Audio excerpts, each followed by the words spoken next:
Greetings. From a country on the threshold of disintegration during a 30-month civil war in the 1960s, the 1970s in Nigeria ushered in a major cultural and artistic revolution made possible by millions of dollars in revenue from the global oil boom. In the process, Afrobeat was born. Juju finally left the shadow of highlife. Pop music, jazz, rock and roll, reggae all found comfortable homes in dance halls across the country. The cultural rebirth of the 1970s reached its climax in 1977 when Nigeria hosted the second World Black and African Festival of Arts and Culture. The most spectacular spectacle of cultural display in post-colonial Nigeria. This documentary is about Fuji, one of the numerous musical creations and recreations of the period. Today, Fuji is the most dominant of the Yoruba musical traditions, influencing so many other genres, including Afrobeat, hip-hop, and even gospel music. Shot in libraries, museums, galleries, archives, art centers, universities, private homes, and public events across southwestern Nigeria, in Europe, and of course here in my home office in the United States. The first episode of the Fuji documentary tells the incredible story of Sikiru Ayinde Barrister, the man who created Fuji. Welcome to Mr. Fuji, Barry Wonder.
When he got on stage, he changed totally, became another person entirely. Mo ti sọ̀rọ̀ mi ti rántí pé mi kàn ti ẹ jẹun Barrister mọ́. Bọ́ọ̀lù ìrètí ìbákọ̀ tí ó fi gbà mọ́, èyí tó ti fi sílẹ̀ kó má parun, àti pé wọ́n máa jìrán òun ni. He was so sure of himself that he would live even after his death. Barrister ò kọrin lásán. Barrister ń pàṣẹ mẹ́sẹ̀jì ni. Gbogbo orin Barrister theory ni. Ṣùgbọ́n ìlú bẹ̀ ni àwọn ará ayé ń jó sí. A lè pè lẹ́ni tó mọ̀rọ̀ sọ. Torí ọ̀rọ̀ ló bí orin. Kò tí ń sìn, orin lọ́mọ ọ̀rọ̀. Ọgbọ́n orí ló jẹ́ káwọn èèyàn sọ orin, ló jẹ́ ká sọ ọ̀rọ̀ di orin. Ṣẹ́rí kan tó lọ ṣe rẹ́kọ̀dì yẹn, gbogbo ìgbà tó bá ti ń kèmí ní àwọn social defence ló ti máa ń yàmà lórí ọmọ ṣan kí òjò tà tóróróróróróróróróróró. Ó dẹ̀ rí káwọn èèyàn unlike ẹ̀, and truly oríkè wa ni. ẹ má pè mí ní doctor of Fuji ti music in general ni mo jẹ́. Sunny now say can you hear that? wọ́n lè máa sọ̀sọ́kúsọ máa ṣe bí o gbọ́ let them say nǹkan tó bí let them say nìyẹn. mo máa ń sọ tí Barrister ò bá jẹ́ kó lọ kọrin ni Barrister would have ended being a professor because orí ẹ̀ pé ó mọ̀ bó ṣe lè ronú láàrin ìṣẹ́jú kan báyìí idea dẹ̀ máa jáde and idea yẹn sì tó bá ti jáde báyìí ó sọ dorin ni any idea that comes to Barrister comes naturally with music. Barrister was a prophet. He was a prophet, but ó gbà ọ̀nà orin. Tó bá ti gbọ́ orin ìdájọ́ ti rí pé ó ń jíṣẹ́ ni. Tí bá sì kéré ẹ̀ ní mọ̀ nǹkan tó ń sọ kàn mọ́ ajo ni, but tí bá ti gbọ́n tán tó yẹ ti dé tí wá ń gbọ́ orin yẹn wá rí pé orin yóò ń sọ tó yẹ kó lè bòjó sí lásán. Wọ́n ń sẹ́yìn pé ó fẹ́ kọrin dẹ̀ fẹ́ jó no.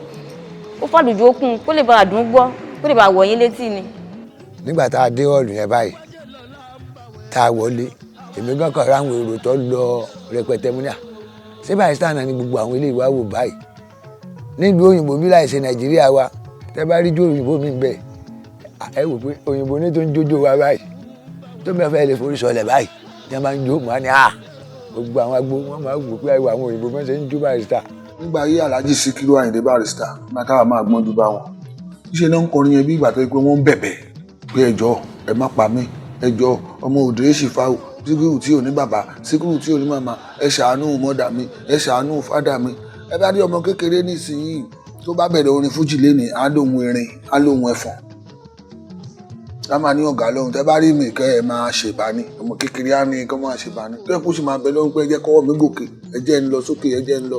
ẹni tí mo follow gangan wá tó yẹ pé mo like orin ẹ̀ tó jẹ́ kí orin ọmọ wù mí kọ́ gan Alhaji Sikiru Ayinde Barrister ní tí mo fi bẹ̀rẹ̀ orúkọ láti máa jórúkọ ní Saheed Ayinde Barrister. mi ò rí Barrister gẹ́gẹ́ bí olórin tá a bá sọ wípé alukuran ó ní òjíṣẹ́ tọ́lọ́run fún wa ànábì wa Muhammad sallallahu alaihi wasallam tá a bá sọ pé bíbélì ó ní òjíṣẹ́ tọ́lọ́run fi rán but ọlọ́run wá tún rán òjíṣẹ́ kan wá tó jẹ́ pé ó mú nǹkan kan wá ìyẹn ni èmi máa ń pè ní Barrister.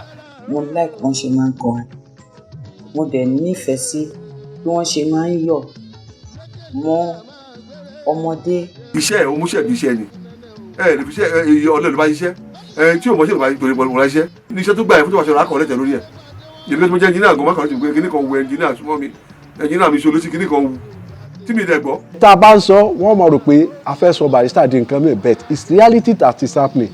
Barrister is just like a movie spirit even gan nínú sàárè is moving around ibi tó bá ti yẹ kó fún ẹ ní direction àfún ẹ ní direction.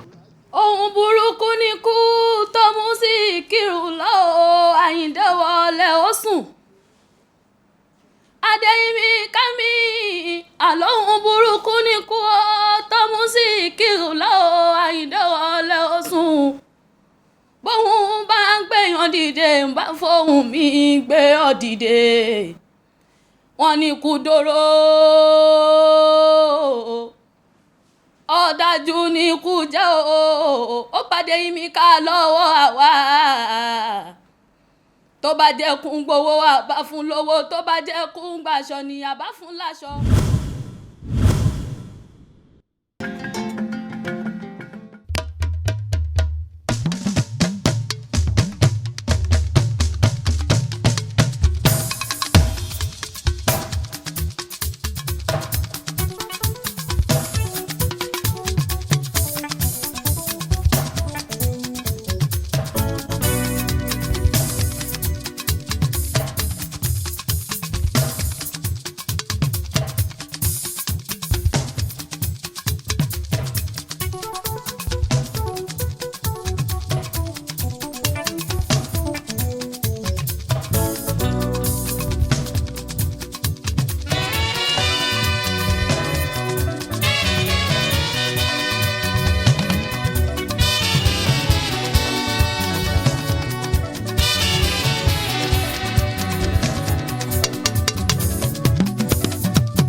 jìnnà ló ń ṣe gbá. ọ̀rọ̀ tí ń ṣọgọ́fà ní ìṣọ̀rùn o èyí tó ń ṣọgọ́fà náà ló ń ṣe gbá. ọ̀rọ̀ tó ń ṣàbọ̀ ló ń ṣe gbá. Alhaji Sikiru Ayinde Barrister was born in 1948 in Lagos, Mushi to be precise. His father was late Pa Salahuddin Balogun and the mother was Shifau Ode. Shubuola Ode was actually in Iwo. She was married to another man from Iwo.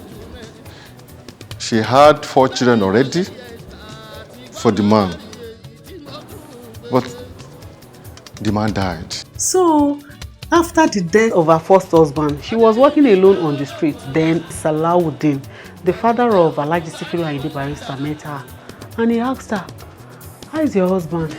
She said, "Oh, the man died." He said, "Yeah." So that provided him the opportunity. It created an avenue for him to say his mind to her. 2 years after, and the man was still very young.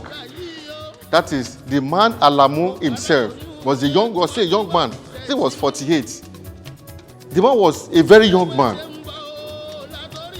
Unfortunately for the man too, like Shuti, he died. The life went on, and Barrister started his elementary education at Muslim Mission School in Mushin. He had to face some challenges, which led him out of Lagos to Iwo. He relocated back to Lagos. They got him admission to the secondary school. That's Mushin Polytechnic Secondary School. The education was terminated when he got to class 3. There was nobody to pay for his school fees. To drop out from secondary school, he took his destiny into his hand. You know, for a 10-year-old boy, it wouldn't be easy for him, because we are talking of Mushin. That is one of the toughest environments in Lagos State up to today. Jumping from one bus to another, conducting. Obalende, kí change wọlé o. To ba wọlé ma mu change and all of that. So Barrister was always jumping, moving from one place to another as a conductor. Just he wanted to be great in life. Just to make sure that he went back to school and he completed his elementary education. And later, ó tún lọ join àwọn tó ń beauty, tó ń supply àwọn ní ọtí káàkiri, tó ń from one state to another state. Nobody took him to Nigerian breweries. He just felt that what he was earning from bus conducting wasn't enough. He was exploited. There was a rift over the ownership of the house left behind by his father, and that was why he used to sing that Ogun John wọ́n pín dáadáa. Ọjọ́ kan àti pípẹ́ wàá rò pé àbí kóhun tiẹ̀ para wọn ni. So ọjọ́ ìgọ̀gọ̀gọ̀ deliberately ó jábọ́ lẹ́nu mọ́tò fúnra rẹ̀ ni títí pé kóhun tiẹ̀ kú, because wàhálà yẹn ti pọ̀ fún éèjì ẹ̀ nígbà yẹn. So kò tó ń tẹ̀ máa bá a ṣe, kò tó máa jábọ́ ó tún jábọ́ sí ẹnu mọ́tò míì tí yẹn kó fóòmù ibẹ̀ ló wá jábọ́ sí. Ni ò ṣe kú nígbà yẹn. Aláyìndé máa dé o, ọmọ olóhùn iyọ̀. Òwèrè jẹ́jẹ́ Àyìndé máa dé o, ọmọ arórin yọ̀. Òwèrè jẹ́jẹ́ bẹ́ẹ̀ ò mẹ́rin ṣe bẹ́ẹ̀ ń gbóhùn mi o. Òwèrè jẹ́jẹ́ bẹ́ẹ̀ ò mọ̀ọ́sá o, ṣe ń jiyàn lọ bẹ́ẹ̀.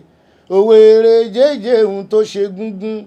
Atọ́kùn ní kábì léèrè o, bó ṣe yìn ṣo, ṣùgbọ́n ní gbòòrò ẹ̀jẹ̀ ká báwọn ò gbóni. Mo kì í ṣe ẹgbẹ́ Barrister òdì.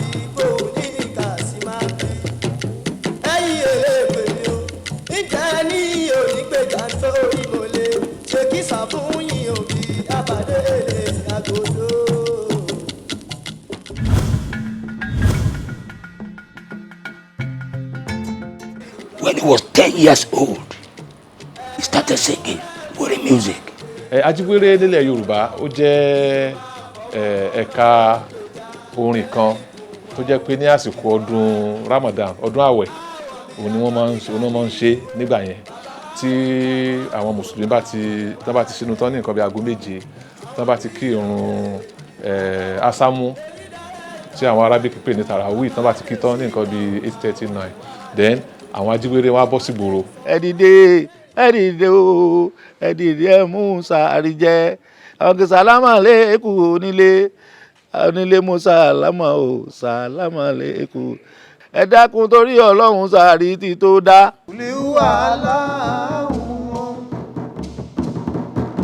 àdúà aláhùn àsálàtù ẹ̀ẹ́gbẹ̀fà ọlọ́ba mú wọn mọ́ àsálàtù tí ó ní pẹ̀kún ọkọlọ́ba mú ọmọdé bá wí.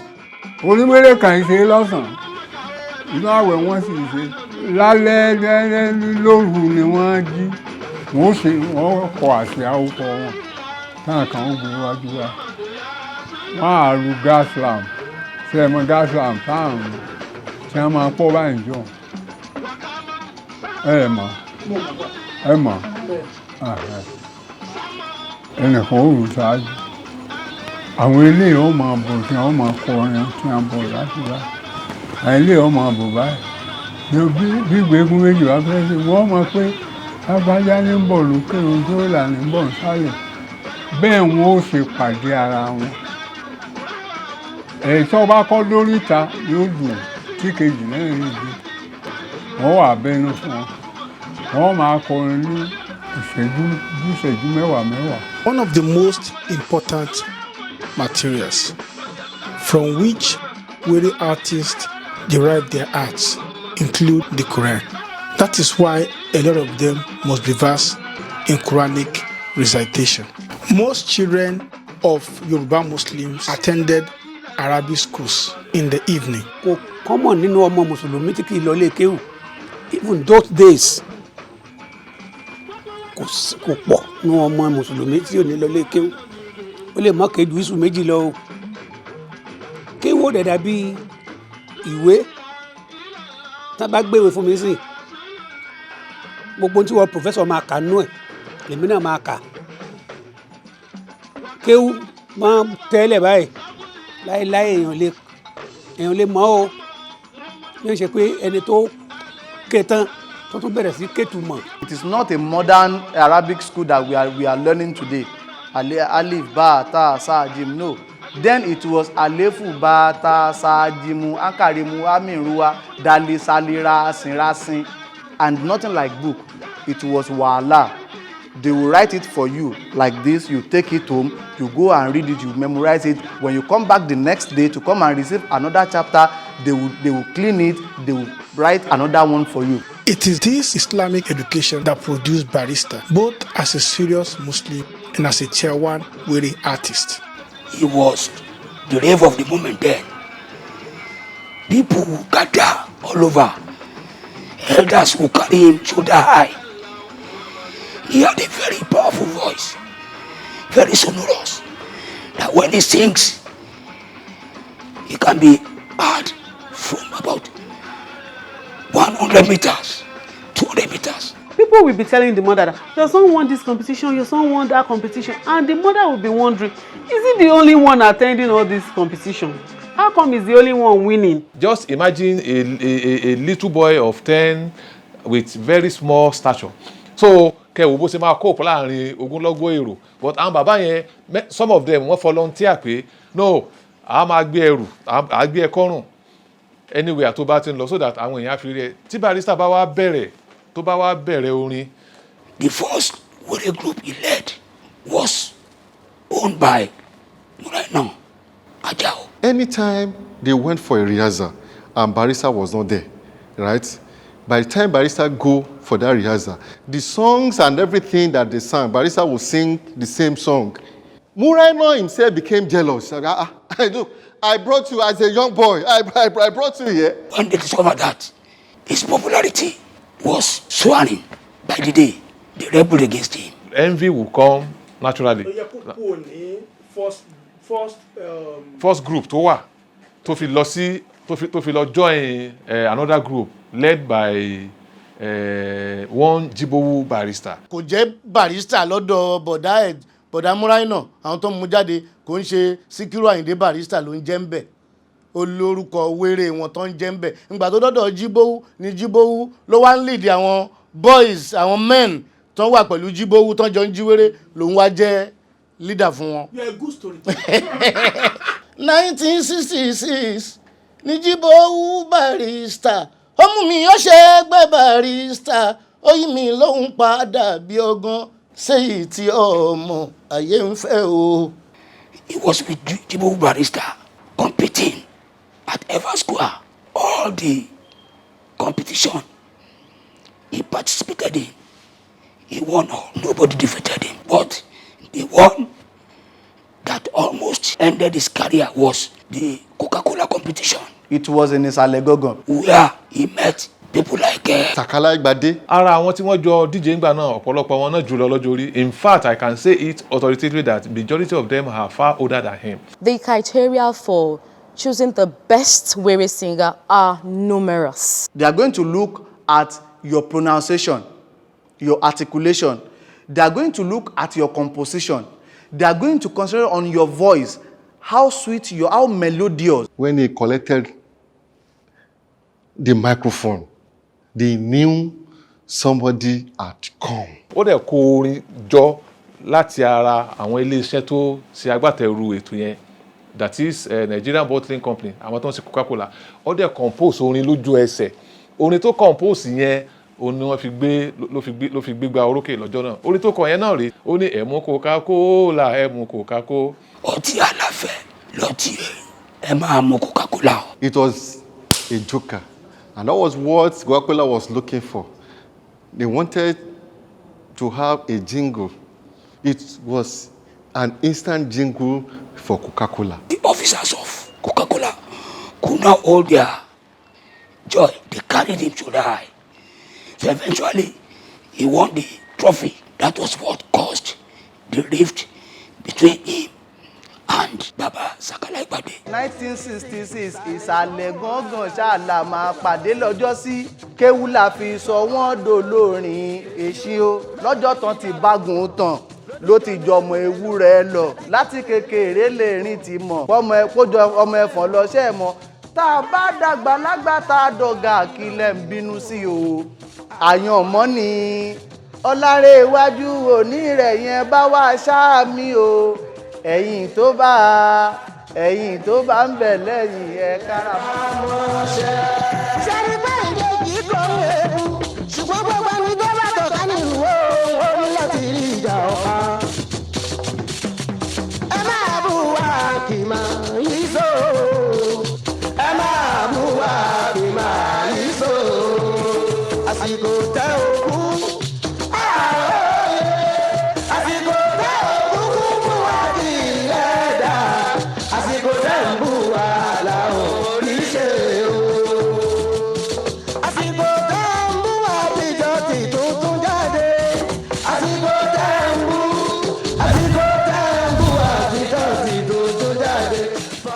How he had been enjoying his career until 1966, no 65, when TYC owned by Alhaji Bọ́lárìnwá Abioro. Alhaji Abioro jẹ́ ọ̀kan lára àwọn tí wọ́n kọ́kọ́ fi ojú sí ètò ká máa gbé olórin jáde nígbà náà. Late Chief Abioro ordered his artist manager to hunt for artists. They were able to attend several shows of Barrister. He encouraged Barrister to release that weary performance. The title. Ẹ jẹ́ ká gbọ́ t'Olúwa.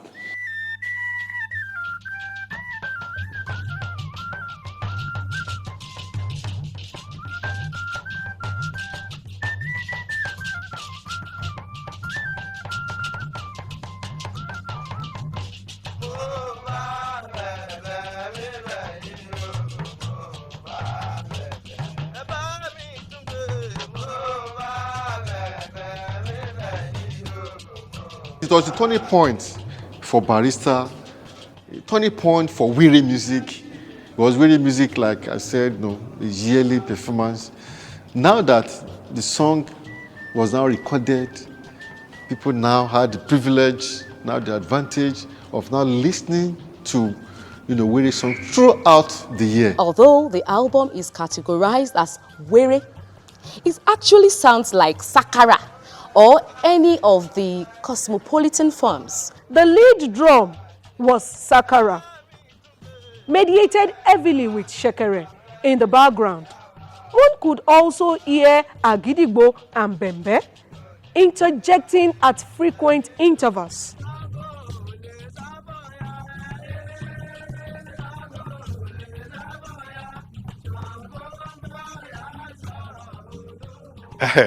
Alhaji Ayinde Barrister ó mọ àwọn tó ń ṣeré fún dáadáa, ó mọ àwọn tinú tẹ̀dọ̀, ó mọ ìhùwàsí, ó mọ ronú wọn, ó mọ ìhùwàsí wọn.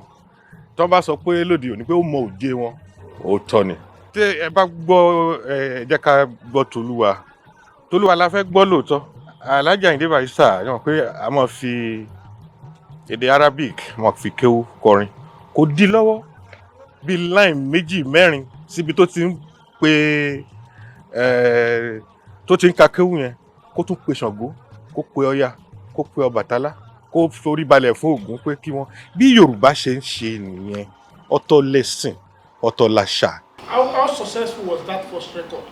It was not a big success. Commercially, it wasn't a success story.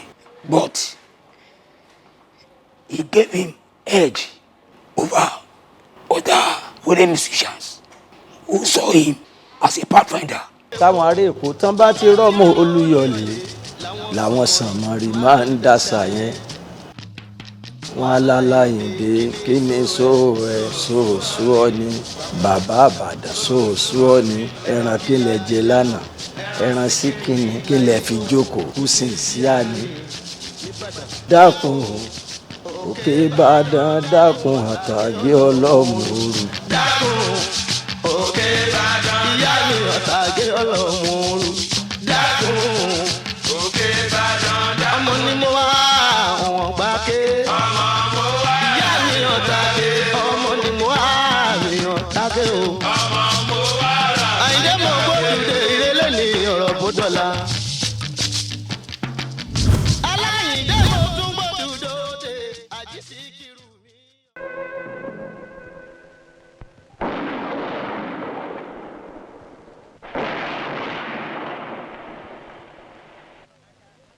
Biafra, 1968.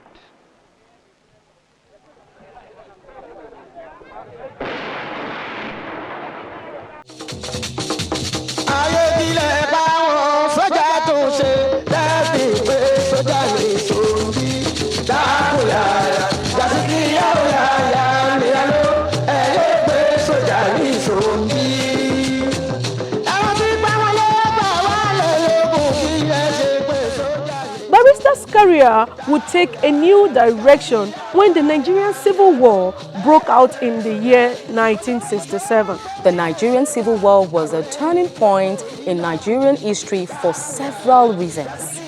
It exposed the fragility of the colonial state that the founding fathers and the founding mothers inherited from the British. In addition to the widespread destruction of lives and property, the war also imparted art. Ayé afẹ́ ò ṣeé gbé mọ́, ìbẹ̀rùbojo làwọn èèyàn fi ń rìn. Gbogbo àwọn tí wọ́n lè wá ṣe fàájì níta lálẹ́ tí wọ́n lè pe léré, inú wọn ò dùn, orí wọn ò wú. Torí ibi tó gun ò dé ìròyìn ogun débẹ̀. Most of the early singers of Were music, there was no way they could go out to sing Were at midnight again because the soldiers have taken over the rule of the country. For them not to remain jobless, so many Were singers were already going to enlist in the army. Barrister, like many of his colleagues who were singing Were, also enlisted in the army. He was posted to Abeokuta to train. After his training, he was posted back to Borni camp and later to Abati Barrack in Yaba. In 1968, he was drafted to the war front. Ó wà ní abẹ́ àkóso Colonel Adeniran àti Major Oladipo Dia ní 10th Battalion. Wọ́n yìnbọn mọ́ ní ìlú tí wọ́n ń pè ní Abagana. Abagana yẹn jẹ́ ibi tí ogun yẹn tó ti lágbára díẹ̀. And was taken to the military hospital in Bendel State. After the treatment, he was discharged and posted back to Lagos, where he worked in the signal division as a typist and a stenographer. Military service didn't stop him from performing. Wá bá mi lábẹ́kúta, ó ní kọ́lá. Ìgbà wo la fẹ́ gba £18.5 ìgbà wo la fẹ́ gbadà? Ilé afẹ́ fi ṣe, jẹ́ ká padà máa kọrin wa o. Jẹ́ ká máa kọrin wa o. Mo ní Sikiru tó bá jẹ́ kí àwọn sójà rí tí wọ́n ti rí sójà tó kọrin rí. Ó ní a máa dọ́gbọ́n sí i. Àmọ́ àwọn mọ̀ pé Ọlọ́run ló mọ̀ ṣe àṣelà o. Bẹ́nìyàn bá mọ̀ ṣe àṣelà onítọ̀hún oníṣiṣẹ́ kankan. Ìmbá tètè mọ̀ pọ́nrin níjẹ́ àṣelà mi, ìbá ti gbà sójà lọ. As a matter of fact, Barrister invented Fuji as a soldier. Ó wà ní military ló invent Fuji yẹn. Ibẹ̀ ló wà tó ti máa lọ escape, tá sneak out, tá lọ kọrin, tá lọ ṣe kíní. Ó ti láwọn tó ń cover up fún lára àwọn ọ̀gá ẹ̀. Pàápàá jùlọ, ó ṣe ń release àwọn àwo, ó ń gbé àwọn àwo jáde lábẹ́ TYC African Songs label tí ó jẹ́ ti alàgbà Bọ́lárìnwá Bíòrò. He was about to be commissioned as a lieutenant when he was advised to leave the military and face his music career by juju artist Ebenezer Obey, patrons like Buhari Oloto, and journalists like Dayo Odeyemi. Because each time he came for an interview, he will be dozing off, he will be sleeping. He will apologize to us that he's just coming from a show. And you are going to the office again. As a military man, you better leave this job. Ara àwọn tá lè pè ní àtúbọ̀tán bí Ayinde Barrister ṣe kúrò nínú iṣẹ́ ológun ni wípé ó ráàyè nísìn láti farabalẹ̀ ṣe àtọ́sọ́nà irú orin tóun fẹ́ kọ gan-an. Kò sí inú fún àyàfó tó fi ń jáde ní bárékè ológun wọn láti àárọ̀ ṣúlẹ̀ orin ló kọjú mọ́.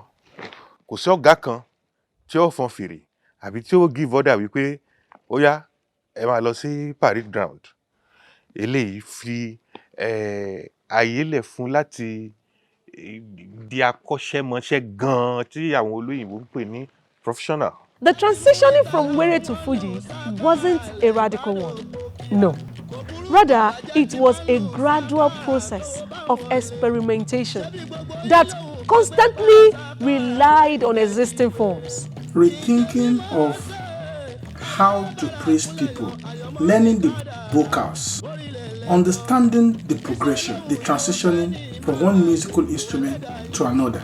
Ọ̀pọ̀lọpọ̀ àwọn tó máa ń sọ̀rọ̀ nípa ọ̀rọ̀ Fuji wọ́n á sọ pé even Barrister himself ó gán sọ ó ní wéré ló di Fuji àti dúpẹ́. No, wéré ò kò. Barrister had a stopover between wéré and Fuji. There was a stopover láàrin yẹn, and stopover yẹn ni pé ó wò pé orin táyé ń gbọ́ nísìnyí jù ní Sakara. Up until the mid-1970s, Barrister's styles mirrored a combination of Sakara and Akpala. Not just because the lead drum was Sakara, but also because the compositional techniques were similar. Nígbà tó fi máa di bí ọdún 1976, a bẹ̀rẹ̀ sí rí àwọn ìyípadà tó lápẹẹrẹ nínú bí Ayinde Barrister ṣe ń ṣe àgbékalẹ̀ orin nìkan kọ́ àti ètò ìlú lílù tó ń tẹ̀lé orin. Ìgbà míì ó lè fi ọwọ́ wọ́rọ̀ kó fi bẹ̀rẹ̀, nígbà tí ó bá fi dé àárín kó di líle. The tempo began to change in favor of multiple sound ear instruments leading and interjecting at different intervals. He became unpredictable. Occasionally, Sakara would lead the opening of a track, only for Gongo to do the next track. In another track, vocals would prefigure beats.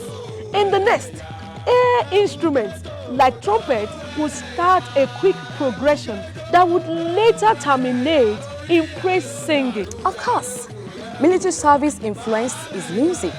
The trumpet, the flutes, and the military brigade became a constant feature of his sound. Even the existing Akbala, Sakara, Juju, and some other music genres saw his emergence as a threat. I could remember mo rántí interview Baba Saheed Aderinto kan NTA ní interview yẹn. Baba wọn pé ó ní Sunday ó ń pe King Sunny Adé ìjọ náà lọ́hùn. Baba wọn pé Obey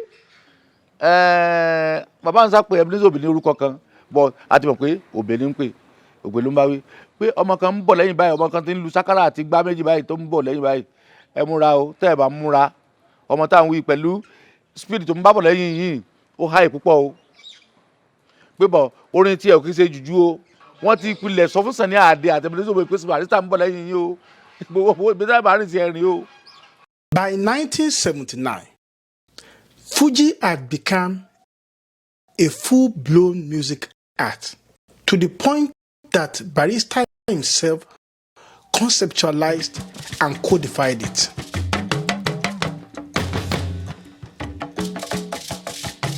Ladies and gentlemen,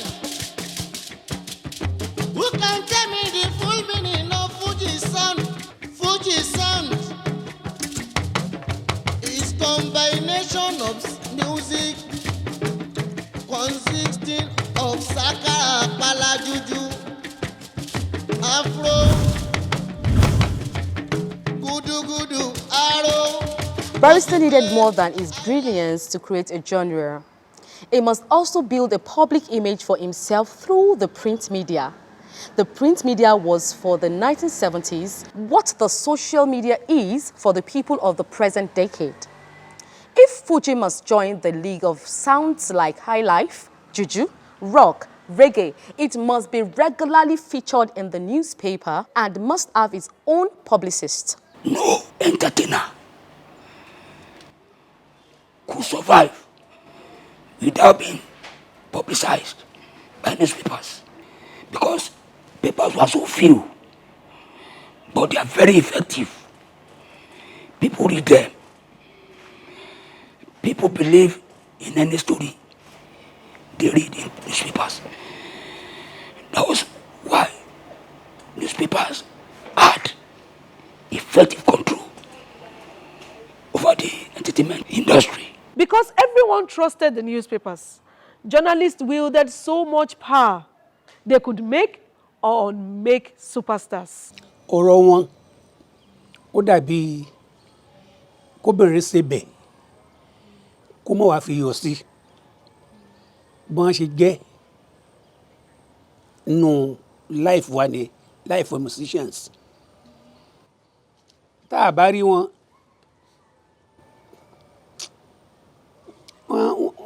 kí ni Yorùbá ṣe máa ń oyin ṣe mí òun gbà mí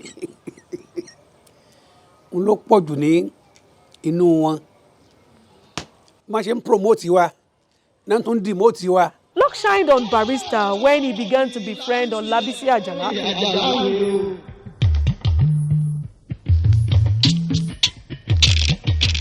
Iṣẹ́ ẹ̀bùn ni Àjàlá ọmọ kìí kú lọ́wọ́ oníkọ̀ọ́lá. Ajala was the great Nigerian globe trotter. He traveled across the world and became famous in Nigeria for his global adventure. He returned to Nigeria and went into public relations industry. He began to promote artists. He became a socialite known all over the Lagos social cycle. It was just a sign of respect and dignity to be seen with Ajala. Ajala was using his own fame as a globe trotter to promote artists. From King Sunny Adé to Ebenezer Obey, it became fashionable for artists to praise Ajala in their album. Ajala traveled all over the world. Ajala traveled all over the world. Ajala traveled. Ìyẹn ti wá elevate ẹ̀. Ó ti elevate ẹ̀ gan. He didn't return from the US to Nigeria as a pauper. He came with a class. So àwọn olórin tó bá tí Àjàlá bá lọ bá gan ó gárí bí privilege ni because he wasn't an hustler. He saw himself also as a celebrity, so to say. So if you come and say Emil Ajala, ẹ ṣílẹ̀kùn fún ni now. On October 24, 1975, Ajala published what appeared like the first newspaper article on Barrister in Lagos Weekend magazine. Ara ohun tí Ọlábísí Àjàlá kọ nígbà náà ni wípé eré Fuji Sikiru ó dàbí ìgbà tí Fẹlá àbí Sànní Adé ṣẹ̀ṣẹ̀ dé pé àtẹ́wọ́gbà rẹ̀ láàrin àwọn èèyàn ó dàbí irú èyí tí wọ́n fún Fẹlá àti Sànní. Kí ló tún wá kù? Tá a bá mú ṣàkọ̀tún tá a mú ṣàkòsí nígbà tí wọ́n ti ń fi Alhaji Sikiru Ayinde wé Fẹlá Sànní àbí Òbé ní agbo àwọn òṣèré ní orílẹ̀-èdè Nàìjíríà. Ọmọ ìyá, you used to call him ọmọ ìyá. You used to call Barrister ọmọ ìyá. He called me too. You used to call me ọmọ ìyá too. Ọmọ ìyá, wo, mo fẹ́ kọ́kọ́. You have to. They were arranged for that. You will collect money to write for Barrister.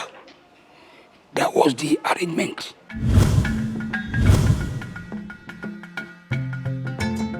Their friendship was short-lived. The popular narrative was that Ajala was extorting Barrister and bragging about his power to bring him down. Irú Barrister tó generous yẹn òun náà lè máa mú jẹ jù. Wọ́n máa sọ pé nǹkan máa yọ, àwọn máa ṣe léyìí o, òun máa ṣe léyìí. So ó dé a point tó sú Barrister kéèyàn dẹ̀ tó sú Barrister kéèyàn tó fed up ni mo mean pé ó sú yẹn. Ó tó fed up with somebody. Ó ti dé góńgó ẹ̀mí ẹ̀ nìyẹn.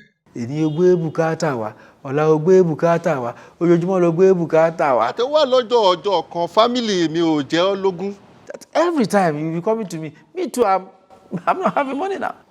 Ajala stopped promoting Barrister and began to promote Kollington, his arch rival. And luckily for him, Barrister appeared at the show in Iwo, where he performed for Chief Omudoku, who was an MPN stalwart. There, he sang in praise of MPN, he sang in praise of Omudoku, he sang in praise of MPN chairman, Emeritus Adisa Okeloye, and some notable leaders, including the 12th to 3rd man, Chief Richard Akinjide. He praised them. So, Ajala wrote out the story that Barrister was abusing Awolowo. That was how the problem started. Barrister fúnra ọmọ Yorùbá ni, orin tó ń kọ Yorùbá ni, àwọn tó ń gbọ́ orin ẹ̀ Yorùbá ni wọ́n. Báwo ṣe mo wá bú ẹgbẹ́ Yorùbá? So kí ni ẹ fọwọ́ kan lẹ́bi ó dẹ̀ dùn gan pé it's like pé wọ́n ń wá ọgbọ́n àti gún ògo ẹ̀ sínú omi. Bisi Ajala now took Kollington to Jakonde, and Kollington prostrated to Jakonde, and Jakonde now just put his hand on him, and they used the story that Governor Jakonde blessed Kollington, and that was it. And the Barrister was singing for MPN. Barrister was not inclined to politics at all. mo rò pé òun náà ló lè decide pé tóun ò bá ṣe politics ó bẹ́tà fóun ju kóun ṣe politics lọ torí it was loved by everybody lọ́mọdé lágbà lọ́kùnrin lóbìnrin Yorùbá or non-Yorùbá náà tó bá gbọ́ kìíní ẹ̀ ó dẹ̀ ti rò pé tóun bá lọ ń ṣe politics ọmọ téǹtì méjì ẹ̀ ni. nígbà tó di ọdún 1980 Alhaji Sikiru Ayinde Barrister gbé àwo orin kan jáde tá a pè ní Òkè Àgbà. Òkè Àgbà ni mo gùn rí ẹ má jẹ ń jábọ́. ẹ bá tún gbé kí n gbọ́ Òkè Àgbà ni mo gùn rí ẹ má jẹ ń jábọ́. ìyá mi Òkè Àgbà ni mo gùn rí ẹ má jẹ ń jábọ́. ẹ tún gbé kí n gbọ́ Òkè Àgbà. níbí yìí ló ti farabalẹ̀ ṣàlàyé gbogbo ohun tó ń ṣẹlẹ̀ láàrin òun àti Ọlábísí Ẹ̀bóní Àjàlá.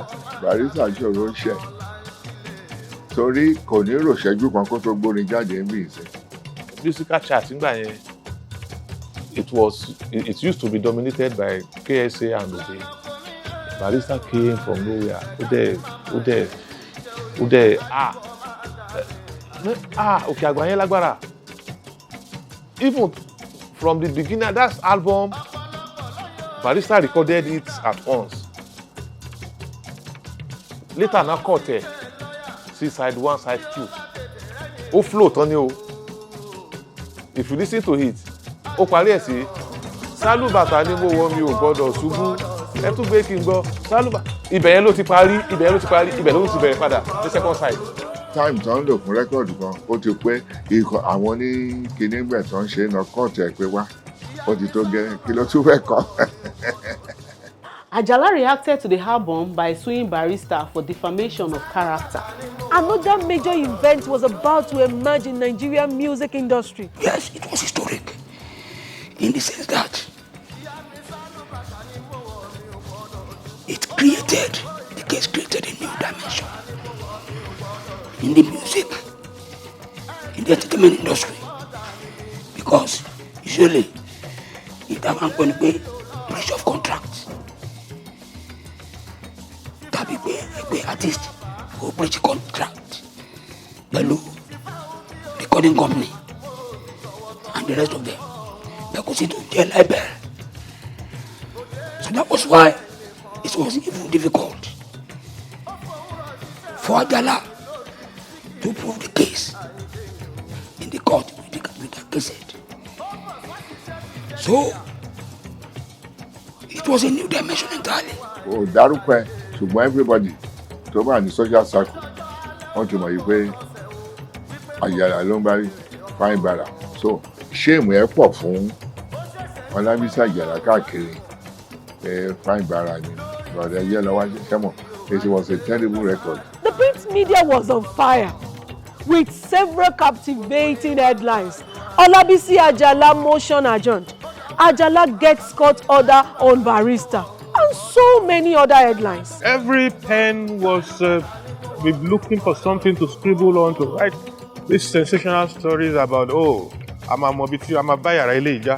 Barrister engaged the service of Chief Richard Akijide, one of his lawyers in his chambers, who later became Barrister's legal man. Àjàlá náà popular, òun náà ní connection tiẹ̀. Wọ́n á make it very difficult fún Dọ̀kí. Òun yìí pé wọ́n bá máa ṣeré ní Ìlọrin sìn. Ó lè jẹ́ pé ìjọ Monday náà máa fi kéèsì yẹn sí. Ẹ̀yin náà wò kí ló ṣe máa ẹni tó yẹ kó ì máa sùn kí ló ṣe fẹ́ wá sẹ́kọ̀ọ́. Bẹ́ẹ̀ nǹkan yẹn lọ bẹ́ẹ̀ ṣá. People came in and settled it. It was Ebenezer Obey who intervened. He spoke with Ajala, pleaded with him to withdraw the case. God, Ajala ni òun ní withdraw ẹ̀. Àtọ́ba lè sọ̀rọ̀ kọ̀ fún. So, Obey wà lọ meet Chief MK Abiola. Chief MK Abiola ló wá bí Ajala. Ìlú ló fẹ́. think he gave him 15,000. Only in by 15,000 was like 15 million in those days. Then he withdrew the case.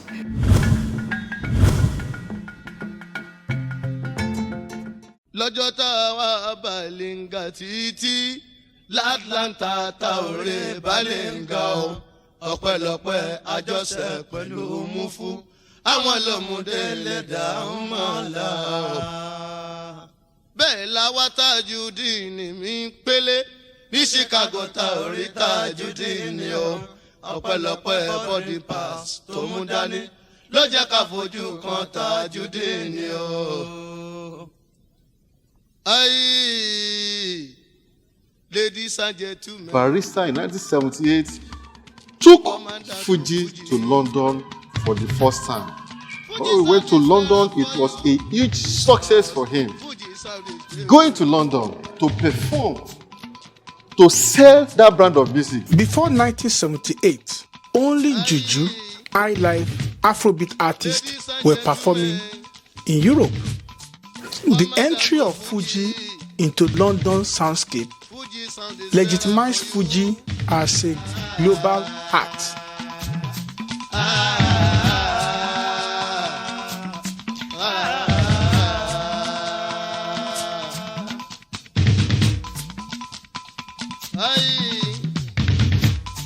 Ladies and gentlemen, commanders to Fuji. Fuji sound is better for you, cause Fuji sound is beautiful. Let's sing along la la la la la la la la la. Nígbà tí a ti lè gbé Fuji lọ síbi tí highlife lọ, tí highlife dọba orin. Nígbà tá a ti lè gbé Fuji lọ síbi tí Juju lọ, tí Juju náà dọba orin.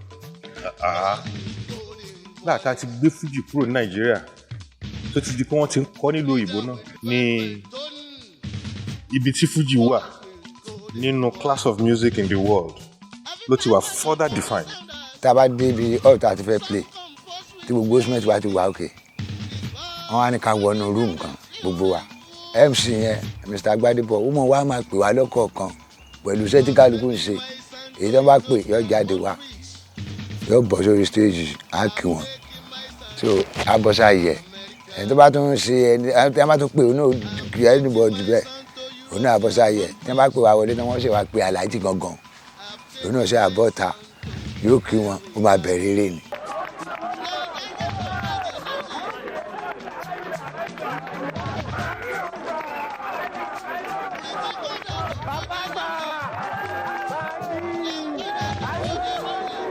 After many trips to the UK from 1978, he played in the United States for the first time in 1986.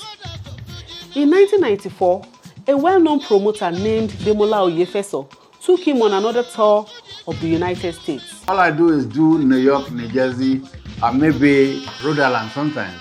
Other states I give it to other promoters because they know better in their state. They are the grassroots, they know the grassroots over there. So once I do my show in New York, everybody will know about it because that time there's not even internet, that's common. You do flyers, take flyers all around the street and say, hey, Barrister is going to play.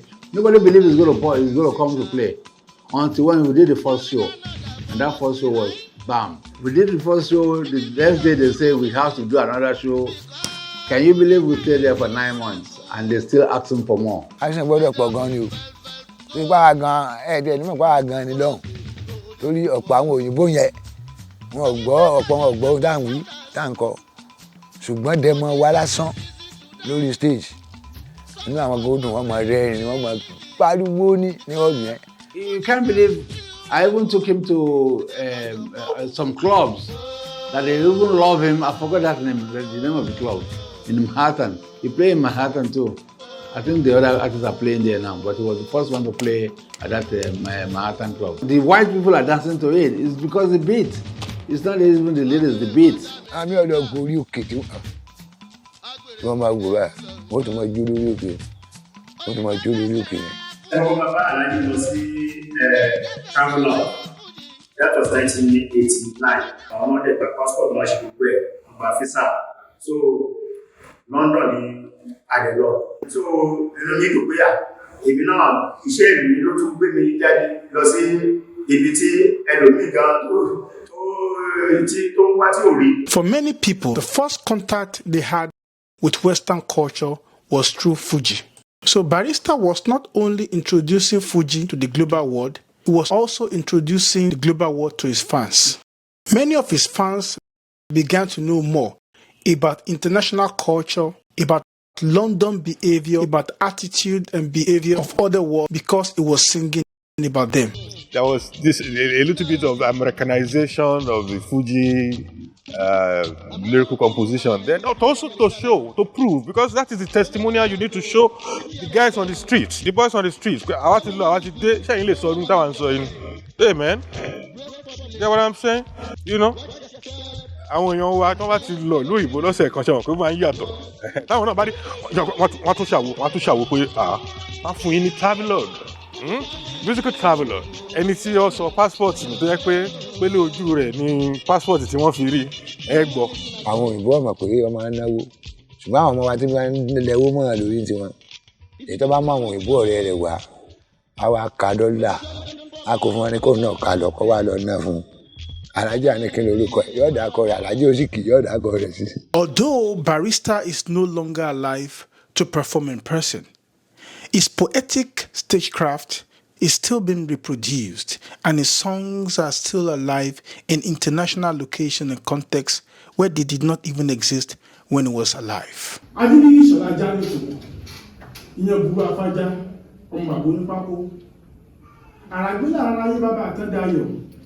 Ìṣọ̀lá mọ́sọ̀jọ́ Adéníyì mọ́sọ̀jọ́jọ́ nítorí wípé ojo ní sọ ní dẹrú ogun ní sọ ní dọba. Thank you for listening.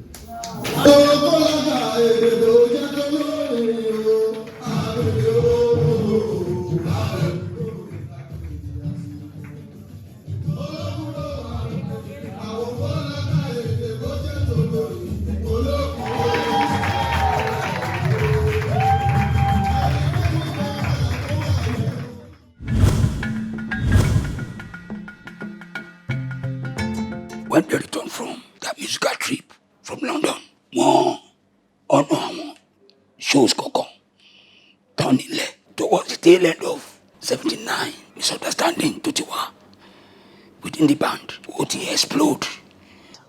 This was a difficult period for Barrister. The origin of this controversy is unclear to most people. Some of the band members, especially Oyadolu, claimed that Barrister was cheating them, that he wasn't giving them enough money. Others actually believe that the sharing formula within the band was so unequal. Some of them were making far more than others. The boys refused to report at shows. So the Barrister stopped playing for almost 6-7 months. A sizable portion of the Londoners broke out and went to form another band. Mickey Adisa, Excellency, and his Fuji Londoners, Oyadolu Squad. Láti ìgbà táláyé ti ń jáyé, ọ̀gá olórin, lọ̀gá gbogbo ẹgbẹ́ eléré. Ṣùgbọ́n tó ṣokùnfà tí èmi pẹ̀lú ẹ̀fín pẹ̀lú wọn, tó lágbàlagbà ni wọ́n ju Barrister gan lọ lọ́jọ́ orí o. So, tẹ́mi pẹ̀lú wọn fi máa ń ya picture pọ̀ ni pé àwọn ṣáàfẹ́ kan mọ̀ wípé gbogbo rẹ́kọ̀dù tàjọ ṣe àjọ ya picture sí ni. Àjọ ń jókòó lẹ́gbẹ̀ẹ́ ara wa ni. Ìgbé picture yẹn jáde. The rebel band that Oyadolu formed with Mickey Adisa had a lot of powerful supporters, including Olabisi Ajala, prominent record label owners, and even Jibowu Barrister, who was Barrister's former boss. Tí bọ̀dá Jibowu Barrister tó ṣe tó dùn mí ni wípé ó fi mí rival Alhaji Dr. Sikiru Ayinde Barrister tí ó dẹ̀ ń ṣe tó wù mí, ìyẹn ló dùn mí jù because ó kó bá gbèsè ayé mi. Àgbàlagbà dẹ̀ ní ohun ó yẹ kó ti mọ òye ayé ọmọ ìkéré lèmi nígbà tá máa papọ̀ ní 1980 yẹn bóyá bí 25 sí 26 lèmi ń gbà yẹn ó níwọ̀n bá bí tí òye ayé tó yé mi mọ́. So he wanted to create you as a counter. He wanted to create you as a counter to him. He made it already. Kì í ṣe pé he wanted. It has been done. Torí rẹ́kọ̀d tá máa kọ́kọ́ gbé jáde ó fi ojú tóun máa form ó fi oppose Alhaji Sikiru Barrister ni èmi dẹni mo kọ jáde èmi ni gbogbo àwọn èèyàn ń fojú wo pé ó sọ̀rọ̀ sí Barrister ó bú Barrister ó ṣe gbá ó ṣàwò. ṣé ẹ rántí rẹ́kọ̀dì? That was a babalamilami. Babalamilami means a greedy person. Someone eating or consuming everything and giving peanuts to their labourers. Babalamilami la ó máa àpọ̀gá wa o, babalamilami la ó máa àpọ̀gá wa. Ọ̀gá tí ò gbèrò kọ́mọ tẹ̀ kan ṣe kinní kan nígbà ó ti pẹ́. So borí yẹn ṣe rí nìyẹn nígbà yẹn using Barrister's voice to abuse, to insult Barrister. Thankfully, Mickey Adisa and Barrister reconciled in the 1980s. Mo wá make up mind mi pé kí n lọ bá Alhaji nílé kí n lọ bẹ̀ wọ́n. Tí n bá ṣe mistake, that was 88. Ìyẹn fún mi ní ìfọ̀kànbalẹ̀ pé mo ti lọ tọrọ àforíjì.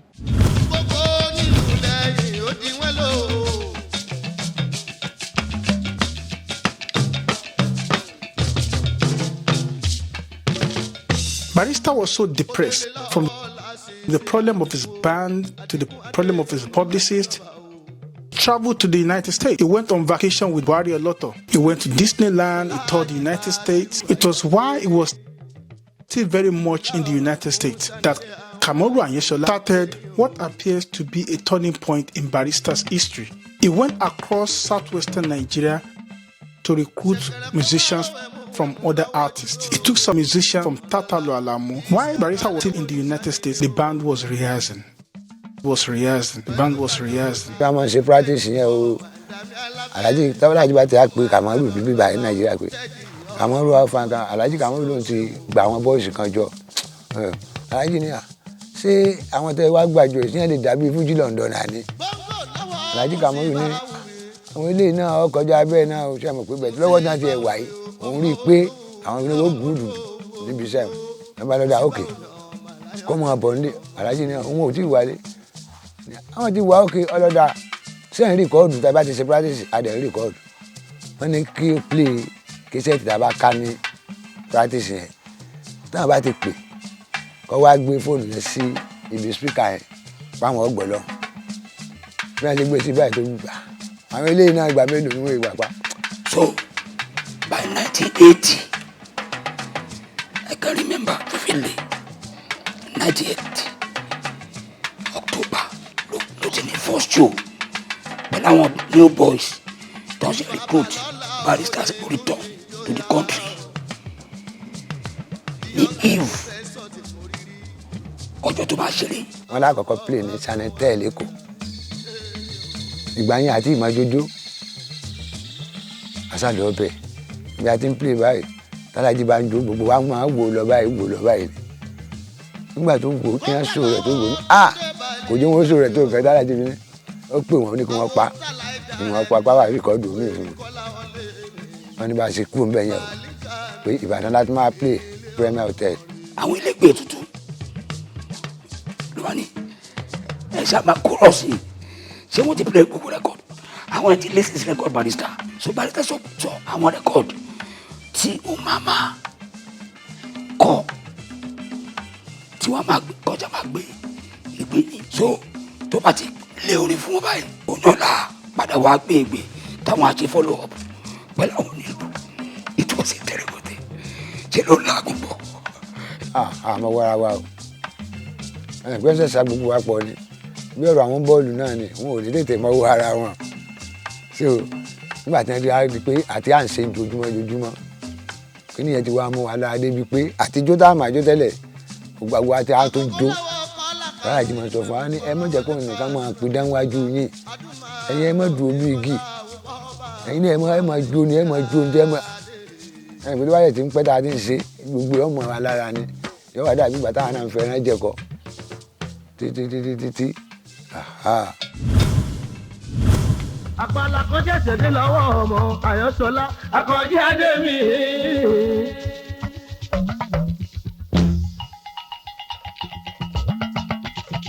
Barrister's music changed completely under Àyànṣọlá, who produced the lead percussion of some of the best albums from around 1979 to 1984. Albums like Family Planning, Ìjó Ọlọ́mọ, Sùúrù Bàbá Ìwà, Òrè Ló Pé, Ẹ̀sìnmi Rascality, Barry Special. And Love, where all the handiwork of Ayansola. When he was with the band, he was the heartbeat of the band. He decided the tempo of their music with his drum. Oyadolu ti gbé Sakara lọ. Oyadolu was the band captain then. Ìlú Sakara ló máa ń lò. Torí náà ọwọ́ Sakara ló máa ń síwájú nínú orin Ayinde Barrister. Sakara la fi ń sọ̀rọ̀.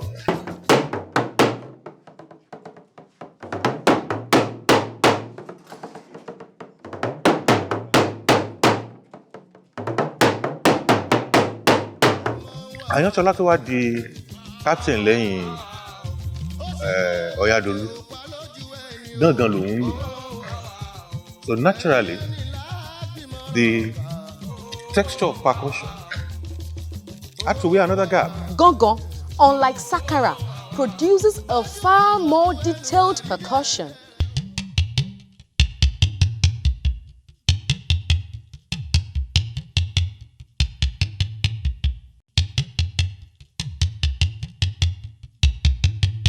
It's also a better musical instrument for lead vocalist, lead drummer interaction. Maybe even better than the Yalu in that sense. Intimacy, yes. The intimacy that you want between a lead vocalist and a lead drummer is aided better with a gongo.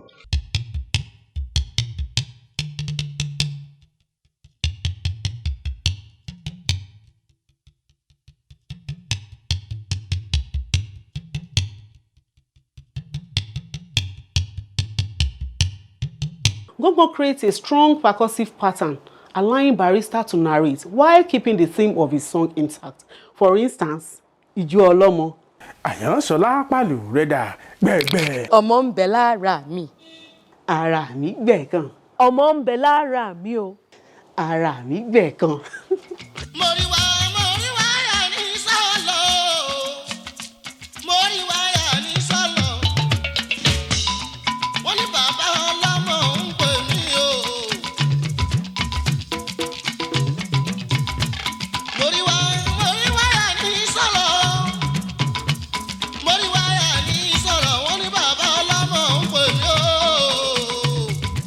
Tí gàgà bá sọ Sakara ò tó bẹ́ẹ̀ gàgà gúgú ni Sakara gàgà ni àyìn àgálú ẹ̀ pé bọ́mọ owó ẹ̀ ti ń ṣiṣẹ́ bẹ́ẹ̀ dídí ọmọ ṣe àbíyá iná máa ṣe ṣùgbọ́n Sakara ẹ̀ náà mọ̀ báyìí.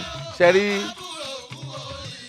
Ọlọ́run so bless Ayansola gan Ọlọ́run bless ẹ̀ tó pọ̀ gan Ọlọ́run dẹ̀ kọlu yẹn mọ́ ni Ọlọ́run dẹ̀ kọlu mọ́ Barrister so àwọn méjì ọ̀rọ̀ wọn 5 and 6 ni tí ò ṣe filẹ̀ rárá tí ẹ̀ bá yọ lókè báyìí tó bá jẹ́ fans Barrister ni Ayansola yóò kọ́ máa fi kí lára yóò sọ pé láwájá ti dé nìyẹn òun náà ní róńtọ́ yóò sì máa kì í. Tí Ayansola bá ti rí i pé ẹni báyìí lọ yọ lọ́ọ̀kan yìí àbí bí sílífà lọ yọ lọ́ọ̀kan kan rúdà sílífà àbálọ̀ jẹ́ ní Kútọ̀nù alájí ọmọ wò káàkiri ní lọ́wọ́ ti rí i pé bóyá màmá Múlíkà ló bá ń bọ̀ alájí ní ó dùn kì í ajá Múlíkà ẹ máa wo lẹ̀ ẹ máa ṣe kíní kọ̀ọ̀kan wọn ó kì í wọ́n tún padà sórí àti àǹkì àwọn yẹn lọ jókòó bẹ́ẹ̀ lómi náà tún yọ Ayansola ó ti rí yóò tún kì í alájí yóò tún gbọ́.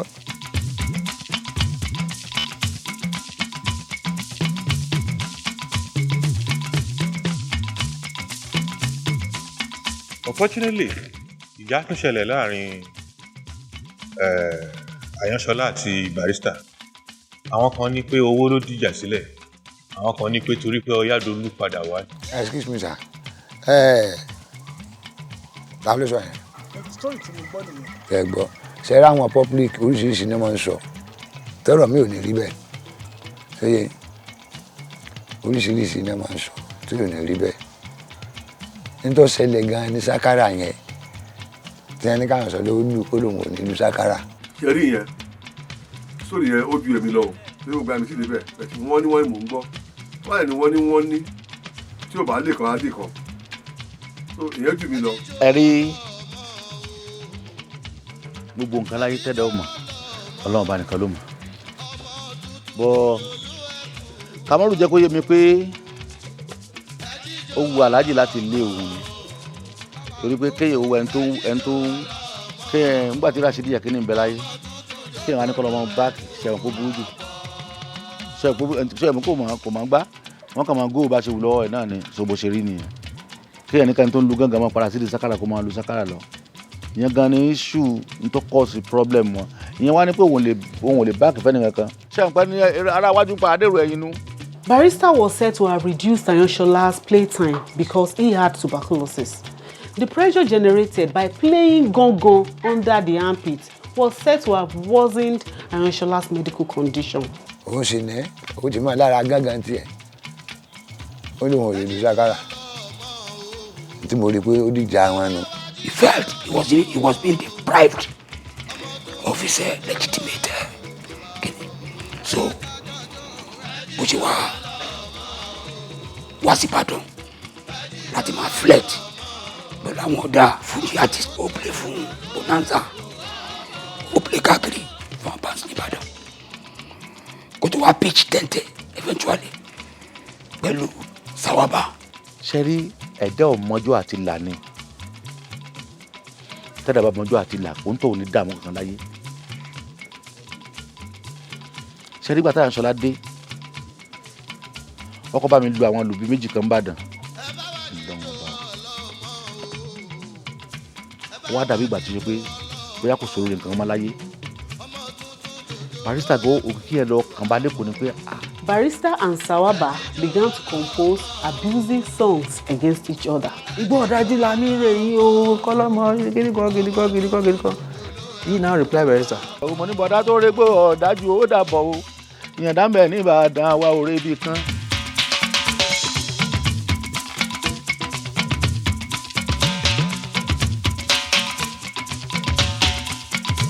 wọ́n ti parí ìjà Alhaji àti Ayansola ọba wa Sáńkẹ́ ti bá wọn parí ẹ̀ kó padà lókù ṣùgbọ́n Ayansola ikú ò jẹ́ kó padà síbẹ̀ mọ́. Ayansola died on December 31, 1985. In 1987, Barrister auditioned 11 drummers to replace Ayansola. It was a keenly contested audition. ọjọ́ kejì ọjọ́ yẹn àṣírí tán wọ́n fún àwọn méje nínú àwọn mẹ́wàá yìí wọ́n fún àwọn méje ní owó mọ́tò padà sí ìlú tí olúkálùkù ti wá ọjọ́ kejì àtúnlọ pè ní oríyábáwò so ní ètè mẹ́ta so bàtúnṣe ṣeré tán wọ́n fún àwọn mẹ́ta lówó mọ́tò padà ó ṣe pè mí nìkan aṣọ láti 1987 tí mo ti dé ọ̀dọ̀ wọn yẹn títí ìgbà tí wọ́n fi kú lórí gbogbo àwọn àtọ̀ kúkú náà ló ṣe wà pẹ̀lú wọn àtẹ̀bí o àti iṣẹ́ wọn ló ṣe wà.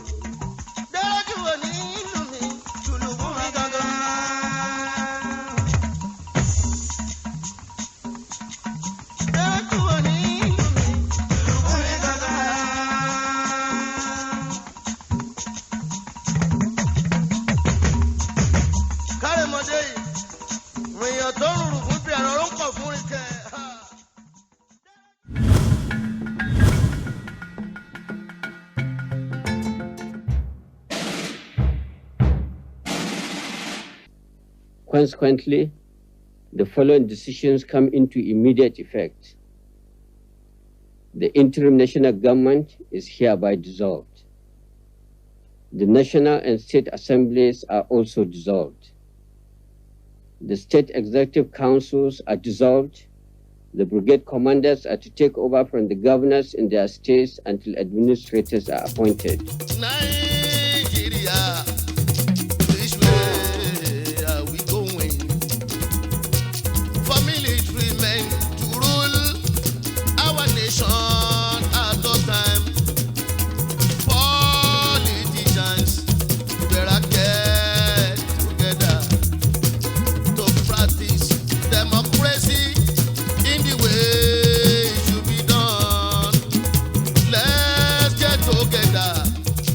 a lè mọ̀ jẹ̀bi tá a bá sọ wípé Alhaji Sikiru Ayinde Barrister náà wọ́n kọrin jàjàgbara. Kòyàn ni wọ́n ti nígbàgbọ́ wípé olórin tó bá ń ṣeré lójú agbo tí wọ́n ń fowó mọ́ lórí kò lè kọrin láti fi túlù ṣe. Torí wípé ẹni tó bá ti jẹ dòdò kò ní lè sòdodo. Ìgbàgbọ́ ọ̀pọ̀lọpọ̀ àwọn èèyàn ni for a popular patronage-driven popular artist to come out unequivocally and challenge the structure that you think is benefiting from. It takes a lot of courage. Kò like a system of governance. Àjọ máa ń jókòó a máa ń sọ. Kò lè ṣe kó máa ka pépà. Lójúmọ́ 7 papers non-supply lójúmọ́ 7 papers. Punch, Tribune, Sketch, and some others. Gbogbo wà lórí table every morning. So on follow trend, and he was not happy. Ó dẹ̀ comment lórí ẹ̀, he reacts. 1983, the nation went to poll again for another general election, presidential election. I think that election was held April 16 or thereabouts. So,